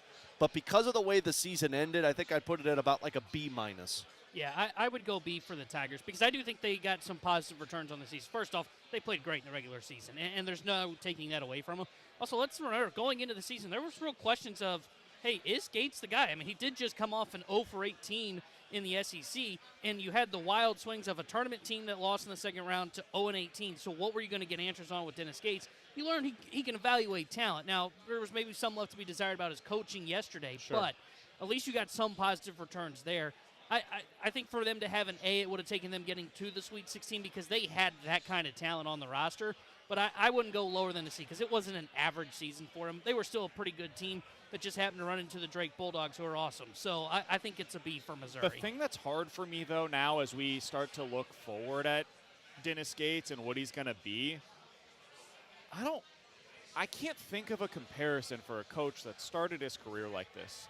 Now, you can look back at like Arizona, for example. They had some really bad losses in the NCAA tournament. You look at what they had against Princeton. They were the first team to lose to Princeton before Mizzou ended up losing to Princeton. previously, a few years before, they lost in 2 out of 3 seasons, Wichita State, and then against Buffalo. They were a 4 seed going against Buffalo, lost that one. A 6 seed going against Wichita State. They lost that one 6-8 or 6-11. Baylor under Scott Drew in back-to-back seasons lost as a 3 and a 5 seed against Georgia State and Yale. Those are rough losses as well. You look at Kansas, as I mentioned earlier. 2005, 2006, back-to-back years, NCAA tournament, round of 64. You lose to Bucknell and Bradley. Ooh. People wanted to run Bill Self out of town after that. You look at Purdue, right? Matt Painter's a good coach. We can all agree with that. Just won a bleeping national title. Well, he also lost as a 1 seed to a 16 in Fairleigh Dickinson. And a couple of years before that, lost as a 4 seed against the 13-seeded North Texas team. So these kinds of games happen even for really good coaches. What doesn't happen typically, though, is those coaches that I just mentioned, those programs that I mentioned, those coaches had a history before those losses. Bill Self went to a national championship game before losing to Bradley and Bucknell, right? Matt Painter had a decade of history at Purdue before those losses to North Texas and Fairleigh Dickinson, including some really good wins in the NCAA tournament. That doesn't exist for Dennis Gates. This is the beginning of his career, and the 2 losses that we've seen for him in the NCAA tournament were against an overmatched team in Princeton, a 15 seed in the second round, and then this year against an 11 seed Drake, which I will give them all the kudos in the world. I promise you, I have. You should have beat that team. You should have. So some of this has to reflect on Dennis Gates, who has now lost twice against teams that were overmatched in terms of the talent that was on the court, and then the year in between, the sandwich of that, was an 0 in conference play. I think Dennis Gates is a pretty good coach. I think he's clearly a good evaluator of talent, especially in the transfer portal, and I think he develops a really good culture of the team. I don't know about the in-game adjustment stuff. I don't know if his style of defense can promote a consistent level of a top 20 unit on that side of the ball, which is necessary if you want to be a high-level contender in the tournament instead of just a team that is a high-variance squad that can beat the best of the best but can also lose to anybody, and you suddenly don't get stopped. So I am conflicted on Dennis Gates right now. I think he's probably, much like the season, a B- coach with the ability to get better. He, to me, is where Eli Drinkwitz was a couple of years ago prior to these past 2 seasons, where I was like, okay, I see it. I see the recruiting. I see the culture. It's all there. Can you show me the ability to win at a high level, though? And Eli Drinkwitz has done that. He made the necessary adjustments. Now it's time for Dennis Gates to be able to do the same. I don't know what that looks like, but that's the next step for him as a coach. And I think from what you've seen in 2 of the 3 years, he can do it. The problem, though, is you play in the SEC, and the SEC does not allow you to have any weaknesses or slow out of the gate. So the real question, I think, is how long are Mizzou fans going to put up with it? Because when you see the success on the recruiting side and specifically in the transfer portal, you give it a little bit longer of a leash. Totally. But he's not doing what Drinkwitz did in terms of really seeing the progression and the growth in the SEC. And I think this year was strides forward, but you still finished at 10-8. I mean, 2 years ago, Eli Drinkwitz was a 500 coach in his first 3 years at Mizzou. So up until the last 2 years, Drinkwitz wasn't what he has now been. Drinkwitz has now shown you the ability to do it, but it took some time for him to build that, and that's what I think needs to come next. If Dennis Gates is going to be the coach that many around the program and even nationally believe him to be, that's got to happen, man. It is just about time. And as we were talking to Jeremy Werner earlier, he said something about Illinois, that this was a transition year for them to then take the next step. What I think might happen here is Mizzou's next season might be that same transition year where now you start the build. The first couple of years, it's been about transfer portal, transfer portal, transfer portal. Next year, you should see the start of what is this year's freshman class, where it was T.O. Barrett and some of those young guys that had moments. Those guys need to probably be the core of the team next year, and that's going to be a learning season. And then in 2027, that's the year that you see Mizzou start to really build something special. We'll see if he's capable of it. And he's shown the ability to develop guys. We've shown the ability to build a culture. Now it's about taking that next step. Coming up next, we're going to dive into the junk drawer here on BK and Ferrario.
tires on Dorset for our tournament tip-off party. Refreshed by Bud Light. Easy to Is drink, it? easy to enjoy. Let's open it up. The junk drawer with BK and Ferrario.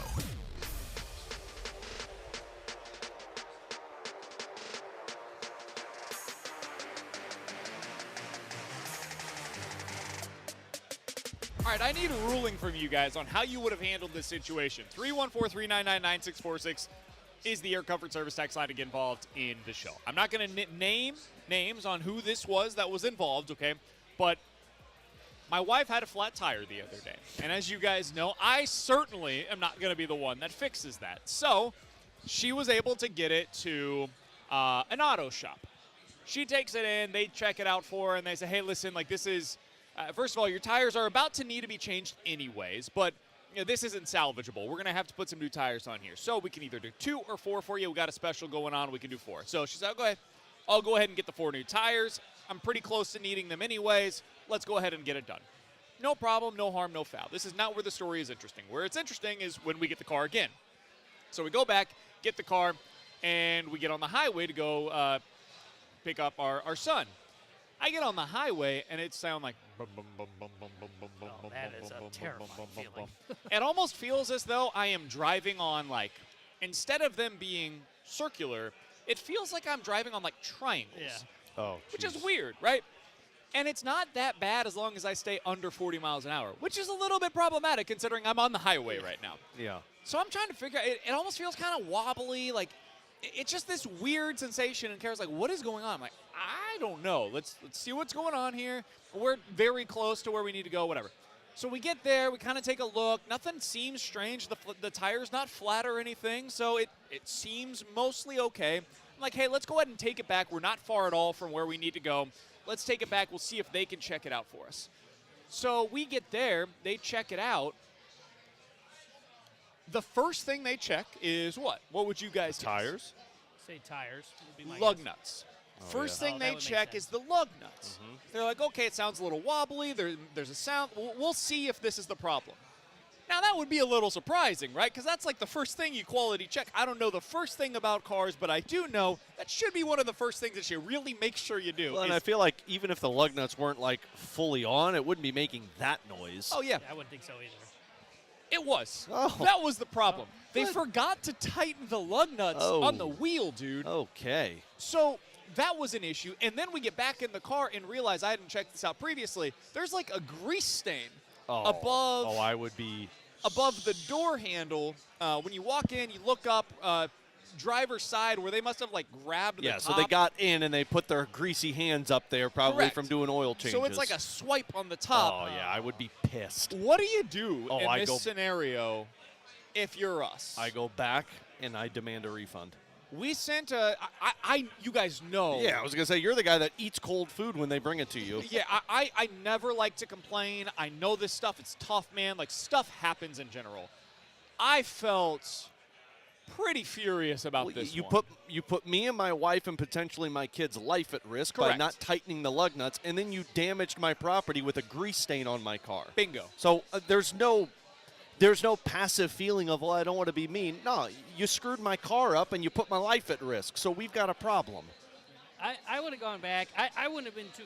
I would have been frustrated by the tire thing, but that stuff has happened. So like It shouldn't. It not for shouldn't the money happen. you I pay. get it. No way. That one I get. I would definitely go back and say, hey, can you guys fix with the top of where they left that grease stain? Because that is a bit ridiculous. Oh, see, I'd be more pissed off about the tire than I would the grease stain. Totally. The grease stain, it's like, look, this is understandable. I get it. You need to be more careful about it. Clean it for me. And if you can't clean it, give me money so that I could get this fixed. The tire is where I would be losing my mind because, again, they were going to pick up their son. They were going on the highway. What would have happened if son's in the car, tire comes off, car steers out of control, and you lose it and something happens? That's where I'd be losing my mind. It's the 314 says, guys, I'm a dealership diagnostic master tech, and yes, you go back, you have them pay for it, you have them fix it, and legally and business-wise, ask for the service manager, tell them the situation, they'll fix it. So they fixed it. I want to be clear up here. Like, we went back, they got it taken care of, and they've told us that they're going to take care of they're going to clean it off as well for us. I think that's all you need, right? We sent somebody on text line said, I bet he sent a strongly worded letter. I sure did. Nice. That is exactly what I did because I wanted it to be in writing somewhere. Yeah. Instead of us just talking to them on the phone, wanted to make sure the proper people saw it. We got it taken care of. But I don't even know what the proper channels are to go through for something like this. I don't know like, either. What am I going to do? Like, sue them? I don't think there's any No, kind of you're a not recourse here. suing 'em. But it was just one of those moments where I was like, I don't even know what you do in this scenario, but I want them to know that I'm mad. Yeah. And so I just want them to know I'd today. just like to know BK what- on 101 ESPN, he knows what you're doing, and he's upset about I'd just love to know what BK being mad looks like. And apparently this is it. This is it. Me I'm smiling, upset. laughing, and me I telling am very disappointed in the decisions that you have made today. I see you, and this is my strongly worded letter. Coming up next, Mike McKenna joins us live at Cyberg's on Dorset here on 101 ESPN.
BK and Ferrario are broadcasting live from Cyberg's on Dorset for our tournament tip-off party. Refreshed by Bud Light. Easy to drink, easy to enjoy. We're going between the pipes with former NHL goaltender Mike McKenna. Mike McKenna. How do you like me now? Between the Pipes is refreshed by Macadoodle Spirits, fine wine, beer, cigars. Now open in Darden Prairie.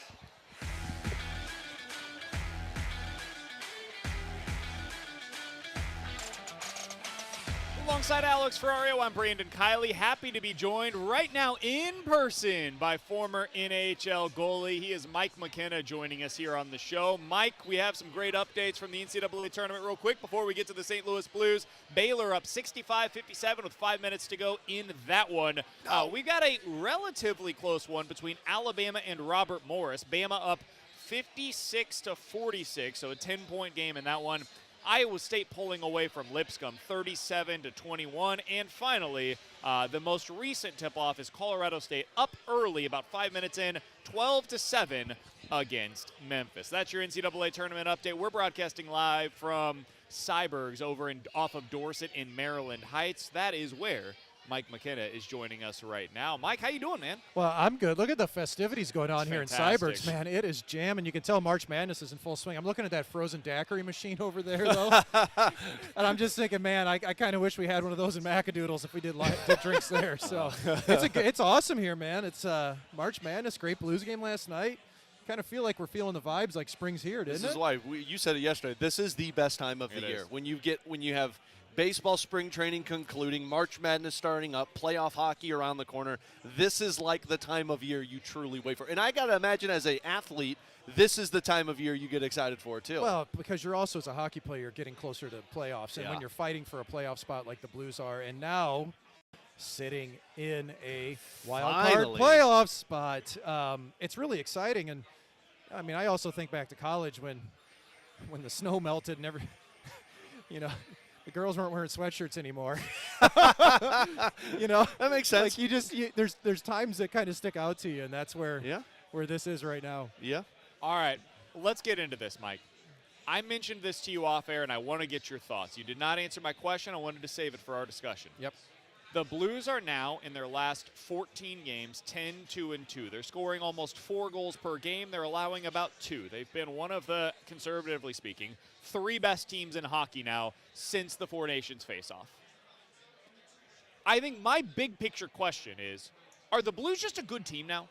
Or is this a hot stretch? Are they playing really well for a 10-15 game stretch, and we're going to get eventually to the place where we realize, okay, they were really hot, but they weren't necessarily a great team. It was a flash in the pan. Where do you stand on this? What are we seeing right now from the St. Louis Blues? Kind of in the middle on this, because are they a good team? Absolutely, the Blues are a good team. If you're sitting in a playoff spot, you are a good team, especially upwards like they have been. My biggest question is this a flash and sustainable? Does there eventually be some recession here, man? Like, they're red hot right now in how they're playing. They're finding ways to win. Last night's a great example. A couple things go wrong. Falk's guys went into the bench, right? What can you do? It caught an air current, guys, clearly. It was really windy in Enterprise Center. And it's been windy, guy. Yeah, I mean, it managed to penetrate through the doors and go through. But they're finding ways. And I continually go back to how I hear the players speak after games. And there's an energy voices, except Tyler Tucker, who the guy scores a goal. It's an unbelievable game, and he just, it was a good game for us. And it's taking a good page out of Jordan Binnington's book. Yeah, he's definitely not going into media when he's done. But I think they're a good team who's riding a hot streak that's not going to sustain a 14-2-1 pace like that. But this team should win 2 out of 3 games from here on out with the way they're playing, with the level of detail they are, and especially with Parayko out of the lineup, how they filled that void and just continue to rack up wins, man. The top 4 lines look pretty set. Jim Montgomery's not afraid to roll 4 lines. Like the line matching, he's not doing a lot of that. Mm-hmm. He is content with rolling these 4 out, and I think it's paying dividends for the Blues. Mike, at what point, though, because I think there's a lot of people that feel the same way you do, of like thinking, when's that recession going to come? When's the team going to take that step back down to earth? At what point do you look at it, though, and say maybe that's just the fear from the last couple of years, to where they always kind of had that push back down to earth reality, versus, hey, maybe they figured something out. This is a better team than we've seen in the past couple of years. I'm convinced of that. I think it starts with the back end. I think Cam Fowler has been a massive addition for the Blues, better than I expected. Yep. I'm full-blown thought, okay, the Ducks have sucked for years. And it can be kind of contagious, right? When you've been in the league a long time, does that suck you down? Well, I think coming to the Blues has just rejuvenated Cam Fowler. And I was talking with my dad this morning at Friday Morning Hockey at Kirkwood. And by the way, Dad gave me a great feed from behind the net from Gretzky's office right in front. We connected. It was the best feeling ever to. Your dad's 75 and you're 41. Sure, yeah. And you score a goal together. Amazing. But we were talking about it. And he's like, do you think any of the Blues defensemen have been like learning from Fowler? He's been teaching them on skating routes and getting up into play. And I said, I do think it's kind of like goalie partners where it can be contagious, where you're watching and you do take on elements of your goalie partner. But I think it's also just this is where the Blues have guided their defense to go because they know that they can use their smarts and their foot speed. And a young guy like Broberg, yeah, you see it. Tyler Tucker's game awareness is improving daily. I think it's a little of both. Like you were asking me, is this a great team? Are they hot? It's kind of in between. It's the same way with them. And the improvement you've seen, it starts with the back end for me, how strong they've been, and the forwards are coming into their own, man. Like, there's a lot of improvement on this team. Dylan Holloway has improved all season long. He's one of the top one-timer threats in the NHL on the power play now. We didn't see that at the start of the year. What is he? Dude, is he an all-star? That's what we really need to say. Yeah. Is he an all-star? If Dylan Holloway has a great year, he could be an all-star in the NHL. Is he a center? Is he a wing? Is he I think Don't do this, Mike. He's a wing. Okay, but there's what I'm saying though. There's a versatility to his game. Braden Shen has a versatility to his game that is valuable to it. I like Holloway on the wing. I love how he protects the puck on the wall. I love his shot mentality. But the 200-foot game we've seen grow. We've seen the one-timer threat grow. Can he be a point-a-game player in the NHL? I think he can put up 80 points. I think he can put up 85, 90 points. Wow. I think it's there. He has that track record. His college track record was like that. Yeah. It's there. So I don't know if he'll ever be the best player on the Blues. He's going to be one of the top 2 or 3 for a long time, I think. Mike, on the goaltending side of things, I think Montgomery said this last night after the yesterday after the morning practice, and he said, look, there's a real scenario where we could go 6-4 in the final 10 games of the season with Jordan Binnington and Joel Hofer. A lot of this seems like they want to make sure that Binnington's not fatigued, but the other factor is Joel Hofer's been playing well. Is that an advantage for the Blues to have both guys that they can use in every game down the stretch? It is, because not just they're good goaltenders, they are very similar in how they play. Now, Hofer's a little bit more reserved, tend to stays deeper in his net, and it doesn't really affect your teammates in that way. What really does for your teammates is how you handle the puck, and they're both very good outside the net. So they're interchangeable for me in that way. They believe in both of them. You've got the players that have come up from the American League, Neighbors and Tucker and Hofer, and they all know each other, man. They trust each other. It's an advantage for the Blues to have 2 goalies they trust. It's also a point of emphasis to play them both down the stretch, because you get into playoffs, man, how many teams are winning a Stanley Cup anymore riding one guy that whole way, right? Andre Vasilevsky's kind of your last example. I mean, even Vegas went back and forth between Hill and Thompson. I think you're going to need them both. And I'd love to see Jordan Binnington play flag to flag if the Blues go to the Stanley Cup playoffs and they win a Stanley Cup. But I think you're going to need both. And in today's game, the reality is you need them both to play. You need players comfortable, and they're both playing well. You're not hurting yourself by playing either of them. You're making your team better by giving them some rest and giving them at least giving them both some reps before the playoffs start. All right, last question that I've got for you. We're talking to Mike McKenna here on 101 ESPN. Former NHL goalie, joins us each and every Friday on BK and Ferrario on behalf of the great Macadoodles, which he'll tell you about here in just a moment. We're early on this, and we'll consider what happens between now and the end of the regular season. But as of today, the Blues would be the team that's matched up against the Winnipeg Jets in the first round of the playoffs. How do you view that matchup for the Blues? Yeah, just another team. I don't care.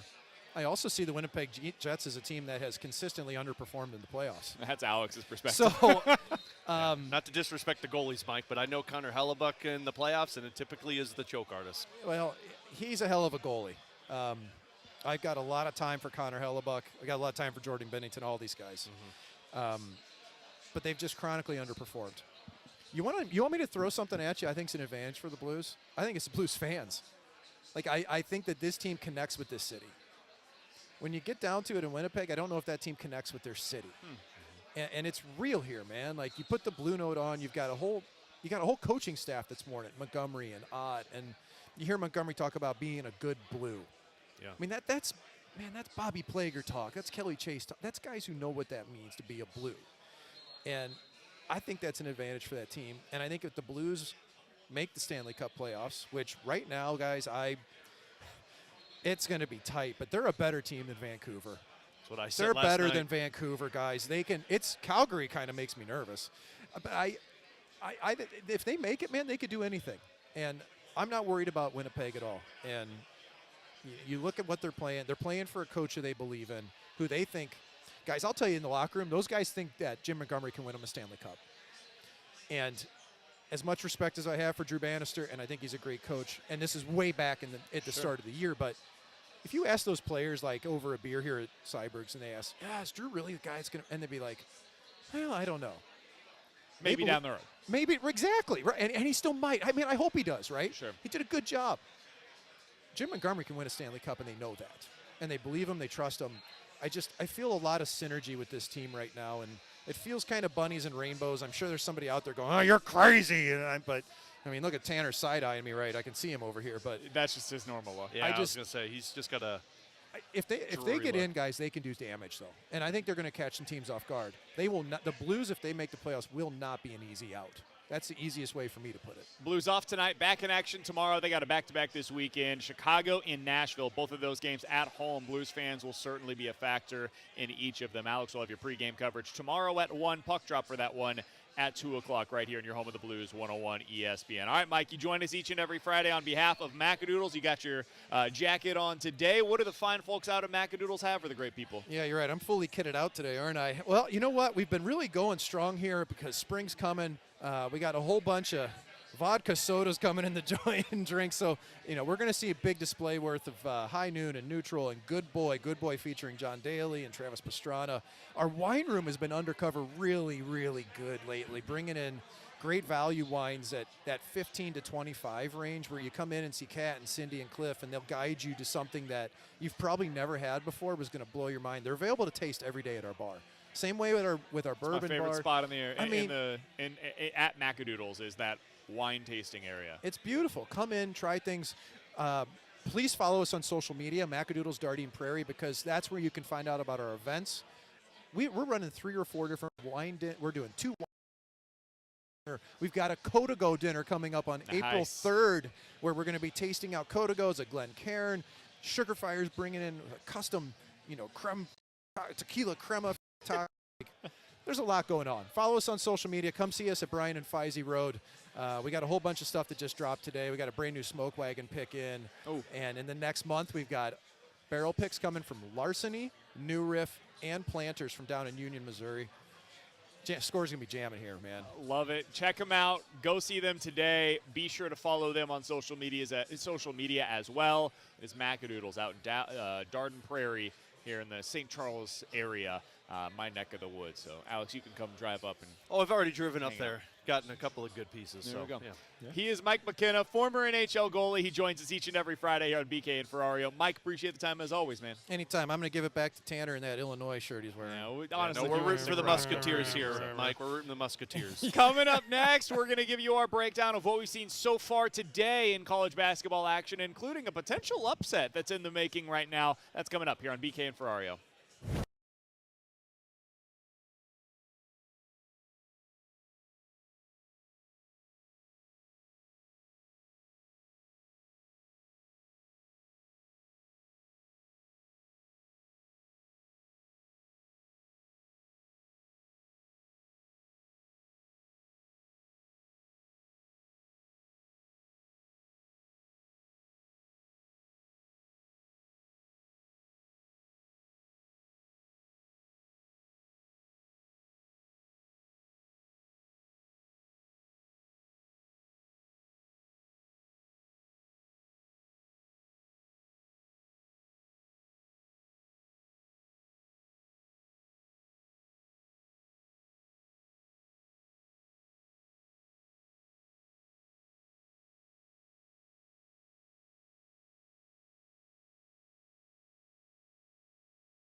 Alongside Alex and T-Bone, I'm BK. It's BK and Ferrario here on 101 ESPN. We got some close ones. Yesterday kind of stunk. Yeah. Not a lot of close games in college basketball. We got a couple of them late, finally, by the end of the night. I thought Mizzou versus Drake might be one of those, but it didn't end up becoming that. Arkansas KU gave you a nice finish. That was close down the stretch. And then we got a really good one at the very end of the night with UCSD versus Michigan. McNeese and Clemson ended up being good, but for 37 minutes it was terrible. But overall, it was kind of a letdown of a day for the first day of March Madness. Here today, early on, Baylor versus Mississippi State. It is tight with about a minute to go. Baylor is up 71-70 in that one. Right now, Alabama. We've got a potential upset alert here, ladies and gentlemen. 64-63. They are up by 1 point. 7 minutes left to play against Robert Morris. Oh, a 2 versus a 15. I told you guys coming into the tournament, we never expect the 2s to go down. And into the tournament, we never expect the 2s to go down. And yet, in 3 of the last 4 years, a 2 has gone down in the first round. I thought the one that was most prone to losing in the first round was St. John's because of the way that they play. It's that slow style, maybe keeps a team in it. What I didn't take into account was the opposite could be true for Alabama. They don't get stops, man. Yeah. They don't play defense, and now Robert Morris, for the first time today, has a lead. They are up 65-64 with 7 minutes to go and the ball. They have now taken the lead against Alabama. Yeah, that game for me, I said, I'm pretty sure Alabama, I could be mistaken. I think Alabama was the team I said in the East region when we broke that down. I said they're the most confusing team to me. Now, I didn't have them losing in the first round to Robert Morris, but they are like the Lincoln Rileys of college basketball, which is, hey, they can score with anybody, as we saw in that Missouri game when they lost to them. Yep. They also give up a ton of points, man, and they cannot rely on their defense, and that is not a formula that typically has success. Just like not playing defense in college football doesn't have success, and that's why Lincoln Riley has so many swings, whether he has a good year or not. Alabama's that way this year, man. Like, if they survive this game, they'll be lucky because they have not played good defensively. Robert Morris should be the ones that walk out here. They look like the better basketball team. You have any thoughts? No, I was watching it. Sorry, I was just I got caught off guard by what was taking place. Alex sometimes is like all of you. I just tuned out. He just becomes enamored by what he is watching on the screen. Alex could have been anywhere over the last 60 seconds. He could have been on Mars. He could have been at home. He could have been out here at a bar stool watching the game at Cyberg's right off of Dorset, Maryland Heights, which is frankly where he wants to be at this given moment. True. Unfortunately for him, he is indeed on the radio, and we have about 35 minutes left with you guys today. Alex, what we were saying, because I know you guys missed it, we were saying last night the games were not very tight, and it's refreshing to see some of these games that are close early. What do you make of it? You are very, very spot on with that one, because last night I think I tuned out of almost every single game. I was watching the score updates during the Blues game, and I would check in and turn one of the games on, but everything, what did you texted us last night, how many 1 point or 1 possession games finished in college basketball last night? 2. Yesterday, in terms of games that were within, let's call it like 5. Yeah. To because where at it's least like you're those are watching tight. Games yesterday that were within 5 by the end. McNeese versus Clemson, and again, that game was a blowout. Right. For about 34 minutes. Clemson pulled it back in the last, 10 minutes. UCSD versus Michigan. And again, that game was a blowout for most of it. UCSD finally started making their push late, but it ended up being a 3-point game. Arkansas versus KU was close, but then Arkansas ends up pushing the lead up to 7, so it technically doesn't qualify for what you're talking about here. Dude, that's it. And I'm kind of glad this is what we're getting right now on day 2, because last night I just had the mindset of, can we just fast forward to next weekend? Because if this is how the first weekend of games are going to go, I have no interest in it, because if it's going to be chalky and all these top teams are going to run away with it and you get occasional upsets, but they're 10 or more points, let's just fast forward to next week then, because then maybe we could get a little bit more competitive when you have 2 higher seeds going head-to-head. But I'm glad we've got 3 different 1-point possessions that are taking place right now. So that's the nice thing. When you have chalk in the first round, it typically leads to some just spectacular games by that second weekend. Like, you get to that Sweet 16 and you've got basically all of the 1s and 2s and most of the higher seeded teams that advance, it becomes some really high-level basketball that you get to see. We always love the Cinderella stories until we get them in the Elite Eight, and then you get a game that's like a 30-point margin in favor of the 1 seed, and it's like, okay, well, it was nice to see, St. Peter's until I saw them against a team that was just so clearly beyond what they were going to be able to do. Sometimes the clock typically strikes midnight, and when it does, it's often not pretty for the teams that end up making it a little bit further into the tournament. I did want to answer this one question that we got from the text line. 314-399-9646 is the Air Comfort Service text line. They said, guys, how do you feel about Mizzou versus Drake if Drake ends up going on a run in this year's tournament? Would that make you feel different at all, T-Bone, about the way that last night's game went for Mizzou if Drake ends up in like the Elite Eight this year? Oh, that's a good question. I don't think so. I think because I know if Missouri played their game, they beat Drake.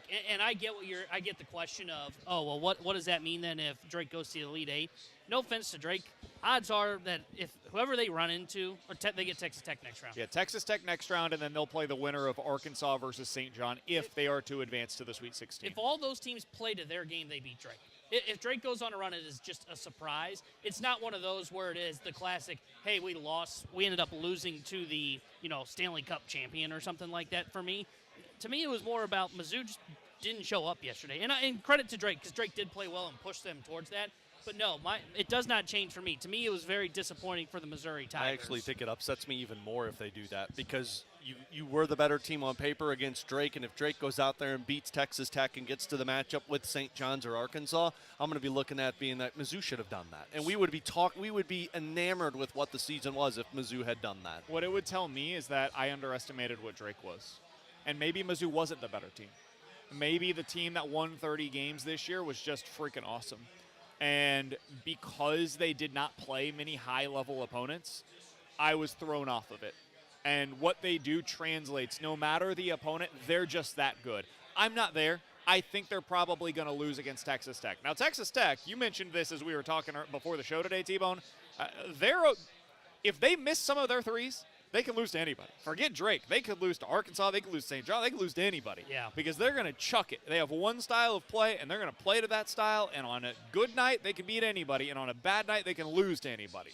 That is the style of team that they are. So they can absolutely lose to Drake. Drake could win this game. If they end up going on a run, I think they could actually match up pretty well against St. John's. That game might be 1st to 60. Ends up winning it because both teams play at an incredibly slow tempo. Both teams are defense first. Sounds like the Mizzou game last night. But I think their road would come to an end against Florida if they end up making it to the Elite Eight. But this Drake team, what I saw from them against Mizzou, they're capable of going on a run because the only team all year long that made Mizzou look that way was Texas, and that felt like a one-off in that game. Felt just a weird night, weird spot for them. That was nothing of the sort. That was Drake forcing Mizzou into bad possessions. And I kind of agree. I think Drake could be able to take down those teams because the flaws that I saw in both Texas Tech and St. John's, no offense to Arkansas, I don't think they're going anywhere. Both their flaws showed last night, right? For Texas Tech, it was, you mentioned the three-point shooting. It was also their size. For a while there, UNCW, I think Wilmington, yep. They were bullying Texas Tech inside because their center's like 6'7", 6'8". He's not very big for a big man. And then for St. John's, they ended up pulling away in that game in their first-round matchup against Omaha. First half was close. And why was it close? It's because they don't score. They just play defense. So that was part of the reason that I had concerns, and it's why I felt best about Mizzou. Like, hey, if Mizzou can't escape the first round of the tournament, they, to me, had a pretty good path moving forward. But once again, Drake just came out and we're the better basketball team against them. Alongside Alex Ferrario and Tanner Hendrickson, I'm Brandon Kiley. Looks like Baylor is indeed going to advance. About a half a second left in that one. Baylor at the free throw line. They're up by 3. Mississippi State had a decent look. It didn't end up going in. Baylor, 1 second to go, up by 3 against Mississippi State. It looks as though they will advance in that 8-9 matchup. Oh, Alabama is now up by 5 against Robert Morris. They have retaken the lead in that game. Iowa State is up 40-24 against the 14-seed Lipscomb in that one as well. And Colorado State has they're in a close one right now. It's gone back and forth between them and Memphis. 23-22, about 6 minutes left in the first half. as Colorado State just put in another 3. It is now 26-22 in favor of Colorado State. Those are the latest updates as we go through the NCAA tournament today with Alex and T-Bone. I'm BK. We're broadcasting live at Cyberg's off of Dorset in Maryland Heights. If you guys want to come on out, say hello. We've got some giveaways going on. They've got some drink specials. It's the place that you're going to want to go today to watch the NCAA tournament. All the games, all the action is on all of the screens out here at Cyberg's. Coming up next, got to get back to the Blues. Is there any fear in the Blues having a potential letdown coming off of such a high against Vancouver from last night? Talk about that next year on BK and Ferrario.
live from Cyberg's on Dorset for our tournament tip-off party. Refreshed by Bud Light. Easy to drink, easy to enjoy.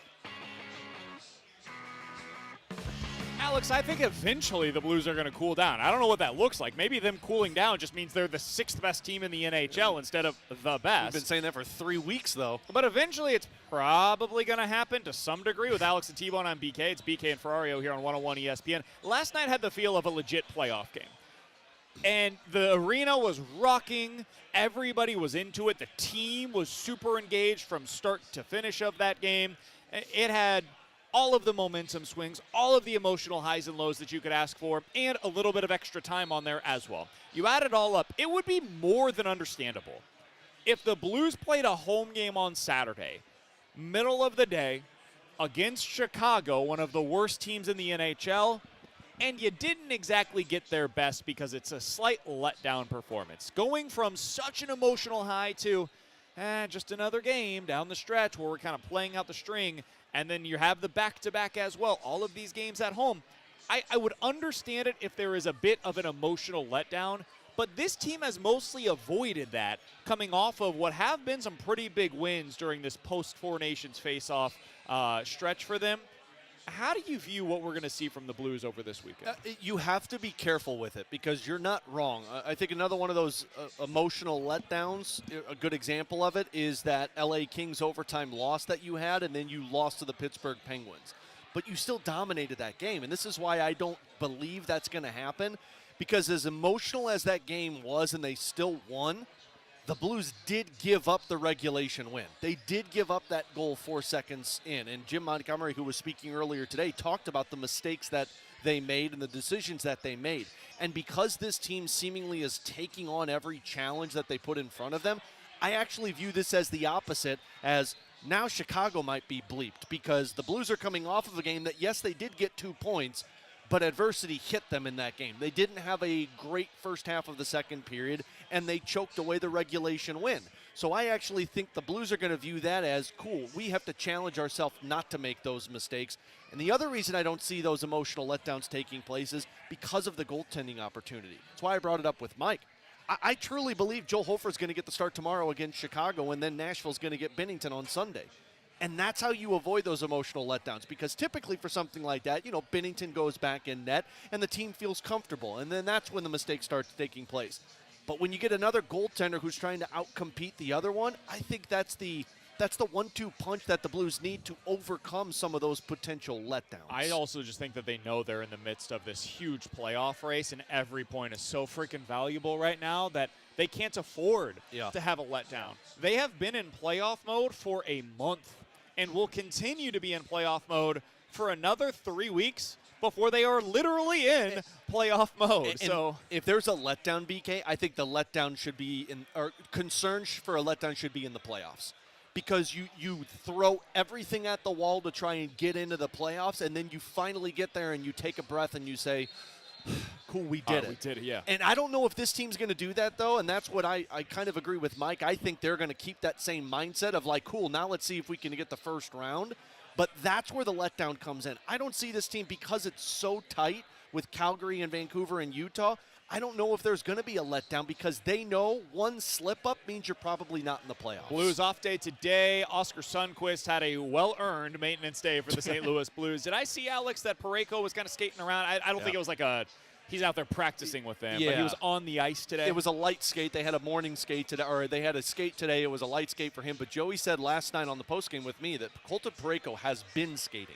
So the last couple of days, at least according to Joe, he's been skating. So I saw him again last night, and it seems like he's in really good spirits. He's moving around well. But, yeah, he did have his skates on today. They had picture day at Enterprise Center, and then they did a practice afterwards, and it sounds like he was doing some light skating. That's awesome. Encouraging signs for Colton Parayko at his potential return for the Blues. They are back on the ice tomorrow on home ice against the Chicago Blackhawks. It's a 2 o'clock puck drop for that one. Pre-game coverage begins with Alex right here in your home of the Blues tomorrow at 1 o'clock. For Alex and T-Bone, I'm BK. Jordan Deacon, by the way, doing a fantastic job for us back in the studio today as we are broadcasting live at Cyberg's off of Dorset in Maryland Heights today. Come on out, say hello, grab yourself a cold brew or cold beer, and check out all these games that are going on right now. It does appear as though probably not going to have this upset take place. Alabama has pulled away a bit from Robert Morris, 79-71 in that one with about 2 minutes left to play. I missed our segment all because of nothing.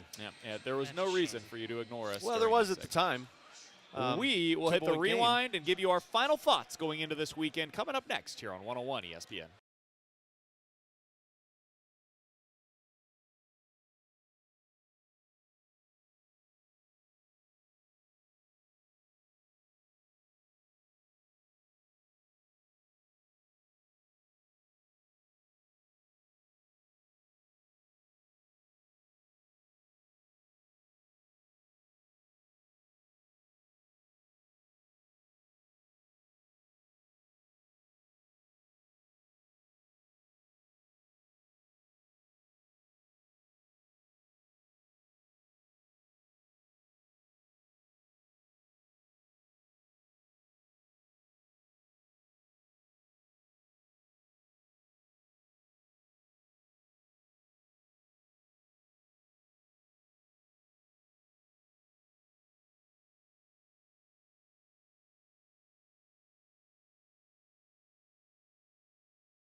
run it back with a daily rewind on BK and Ferrario. Brought to you by Gloria Lube, your home sold guaranteed realty. Selling your home begins at GloriaHasTheBuyers.com. All right, let's get into it. Let's get into it. This is a rewind unlike most because we have a ton to get into over the next 7 minutes. With Alex and T-Bone, I'm BK. It's BK and Ferrario here on 101 ESPN. Alex, we do have to begin by talking about the thing that we haven't really mentioned so far today. Sonny Gray, another poo-poo platter today during spring training for him. 4 2/3 innings. He was removed from another inning. You said he was removed from 5 of his last 7, T-Bone, at one point. You could do that in the regular season. Gave up 7 hits, 5 earned runs, including another 2 homers today. He now has a 12.5 ERA. Somehow I think that improved actually today based on what he had previously going into today's performance. This was against the Houston Astros, so a terrible game by him. Another really good game for Victor Scott. Hits another home run, ends up going 1 for 1 today with a walk against Framber Valdez in the Houston Astros. Alex, I'm not terrified of Sonny Gray's performance in spring, but I think it is now time to have real alarm bells potentially for what he was. This was supposed to be his tune-up, and the fastball velo was once again down, and he once again got smacked around by Houston. Yeah, these last couple of starts, you can't sit there and explain to me that, oh, well, it's spring training and he's working on stuff. No, what they do these last few starts is basically prep for the regular season. And now you're telling me that in those 2 starts he's been pulled from an inning and then placed back in? Yeah, very concerning for what's supposed to be their ace. And not great for the Cardinals moving forward. And you didn't even mention the other pitcher who pitched well in the game today, and it's Michael McGreevy. So what you're telling me is these last few weeks of spring training, Victor Scott, Michael McGreevy have been awesome, and Michael Ciani and Sonny Gray have been terrible. Yeah, well, I heard Memphis is going to be great, though. It'll be the awesome. Redbirds. Let's take a trip. I'll say this. Oh, Not with BK. BK. Oh, okay. Yeah, fair. Not with BK. I will say this. The part that concerns me for Sonny Gray is the velo. You know, the velo down once again on that fastball, down almost 2 miles an hour from where it was a season ago. Look, he giving up home runs. He's going to be pitching in a much friendlier ballpark at Busch Stadium.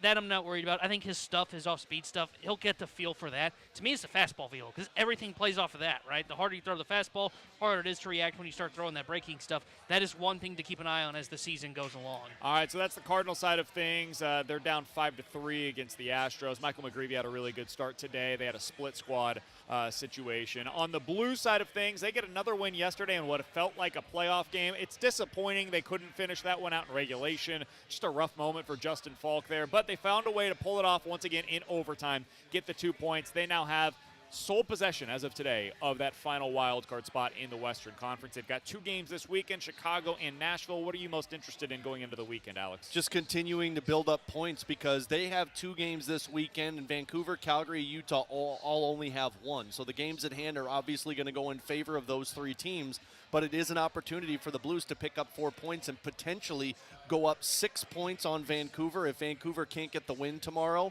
and also 6 points or 4 points on the Calgary Flames and possibly 8 points on the Utah Hockey Club. So you have an ideal schedule right now. We've made it pretty clear you've beat up Chicago and Nashville already this season. This weekend is an opportunity to once again pounce on the schedule and put as many points in front of those other teams as you can until the end of the season. We have one game in that has officially come to an end today. That is Baylor against Mississippi State. Baylor advancing by 3 points in that one. Alabama had a scare for a while against Robert Morris. They're now up by 8 with a minute left to play. Iowa up big against Lipscomb. And at the half, Memphis is up 36-31 against Colorado State. The game that went final locally of relevance last night was, of course, Drake versus Missouri, and I say them in that order because Drake's the one that deserves all the credit in the world. They won that game, and they dictated the tempo from the opening tip. I didn't see it coming. If you missed our conversation, we talked about it plenty earlier today. I ate all of my crow. Drake deserves all the props. Mizzou deserves all of the criticism. They got flat out destroyed in every possible way last night. Defeated, depleted, destroyed, whatever word you want to use. It use. was ugly. Credit to Drake. I didn't see it coming, and I deserve all of the crap. T-Bone gave me all of it earlier today. Your Illini are in action tonight, T-Bone. They've got Xavier. If you missed our conversation, we talked to Jeremy Werner about that earlier today. He covers the team for Illini Inquirer. It's a late one, 8:45 tip on CBS. What are you expecting in this one as your Illini are 4.5-point favorite, T-Bone? Yeah, I think they win tonight. I think they win, and I think they slow down Xavier's three-point shooting. I think they play a solid defensive game tonight. I think they end up winning. I think they cover the spread. I think it's going to be anywhere between like 8 to 12 points is what they'll win by. One thing I am interested to see is Will Riley. I looked this up this morning. Will Riley, after they got destroyed, demolished, whatever D word you want to use against Duke, they moved Will Riley into the starting lineup, and he's gone for 15-plus in 4 of the 5 games they've done that. So I expect him. I think he's going to have a big game. He's going to carry the Illini to a win. You went from a week saying that this team is bleeped to saying, they're going to win by 7 points. I agree with what Jeremy Werner said, which is, hey, in the first 10 minutes, you're going to know if Illinois is going to win or lose this basketball game. I don't know which way this one's going to go. I'll say Illinois. I have a little bit of confidence in them, but it just depends which version of them shows up. All right, if you guys missed anything from today's show, be sure to check it out on the podcast page, 101ESPN.com, and the free 101 ESPN app is where you go to find it. It's all presented by Schaefer Door Company. That 101 ESPN app is free to download, super easy to use, and it is presented by Dobbs Tire and Auto Centers. Some great basketball coming up later on this afternoon. You'll be able to hear all of the updates on that with Jamie Rivers and Andrew Marsh. They will have you taken up until 6 o'clock on the Fast Lane. Thanks to Jordan Deacon for helping us back out at the studio today. Doty did a fantastic job setting everything up for us out here at Cyberg's on Dorset. If you guys want to come by, say hello to Carrie, Jamie, Marshy. They'll be hanging out with you guys until 6 o'clock today. Enjoy your weekend. Don't ever forget, you might be able to influence somebody this weekend the way that Dan Israel did for me. So be sure to take a moment, talk to somebody, tell them a little bit about how much they mean to you while you can. Love you guys. We'll talk to you guys on Monday at 11 a.m. The Fast Lane is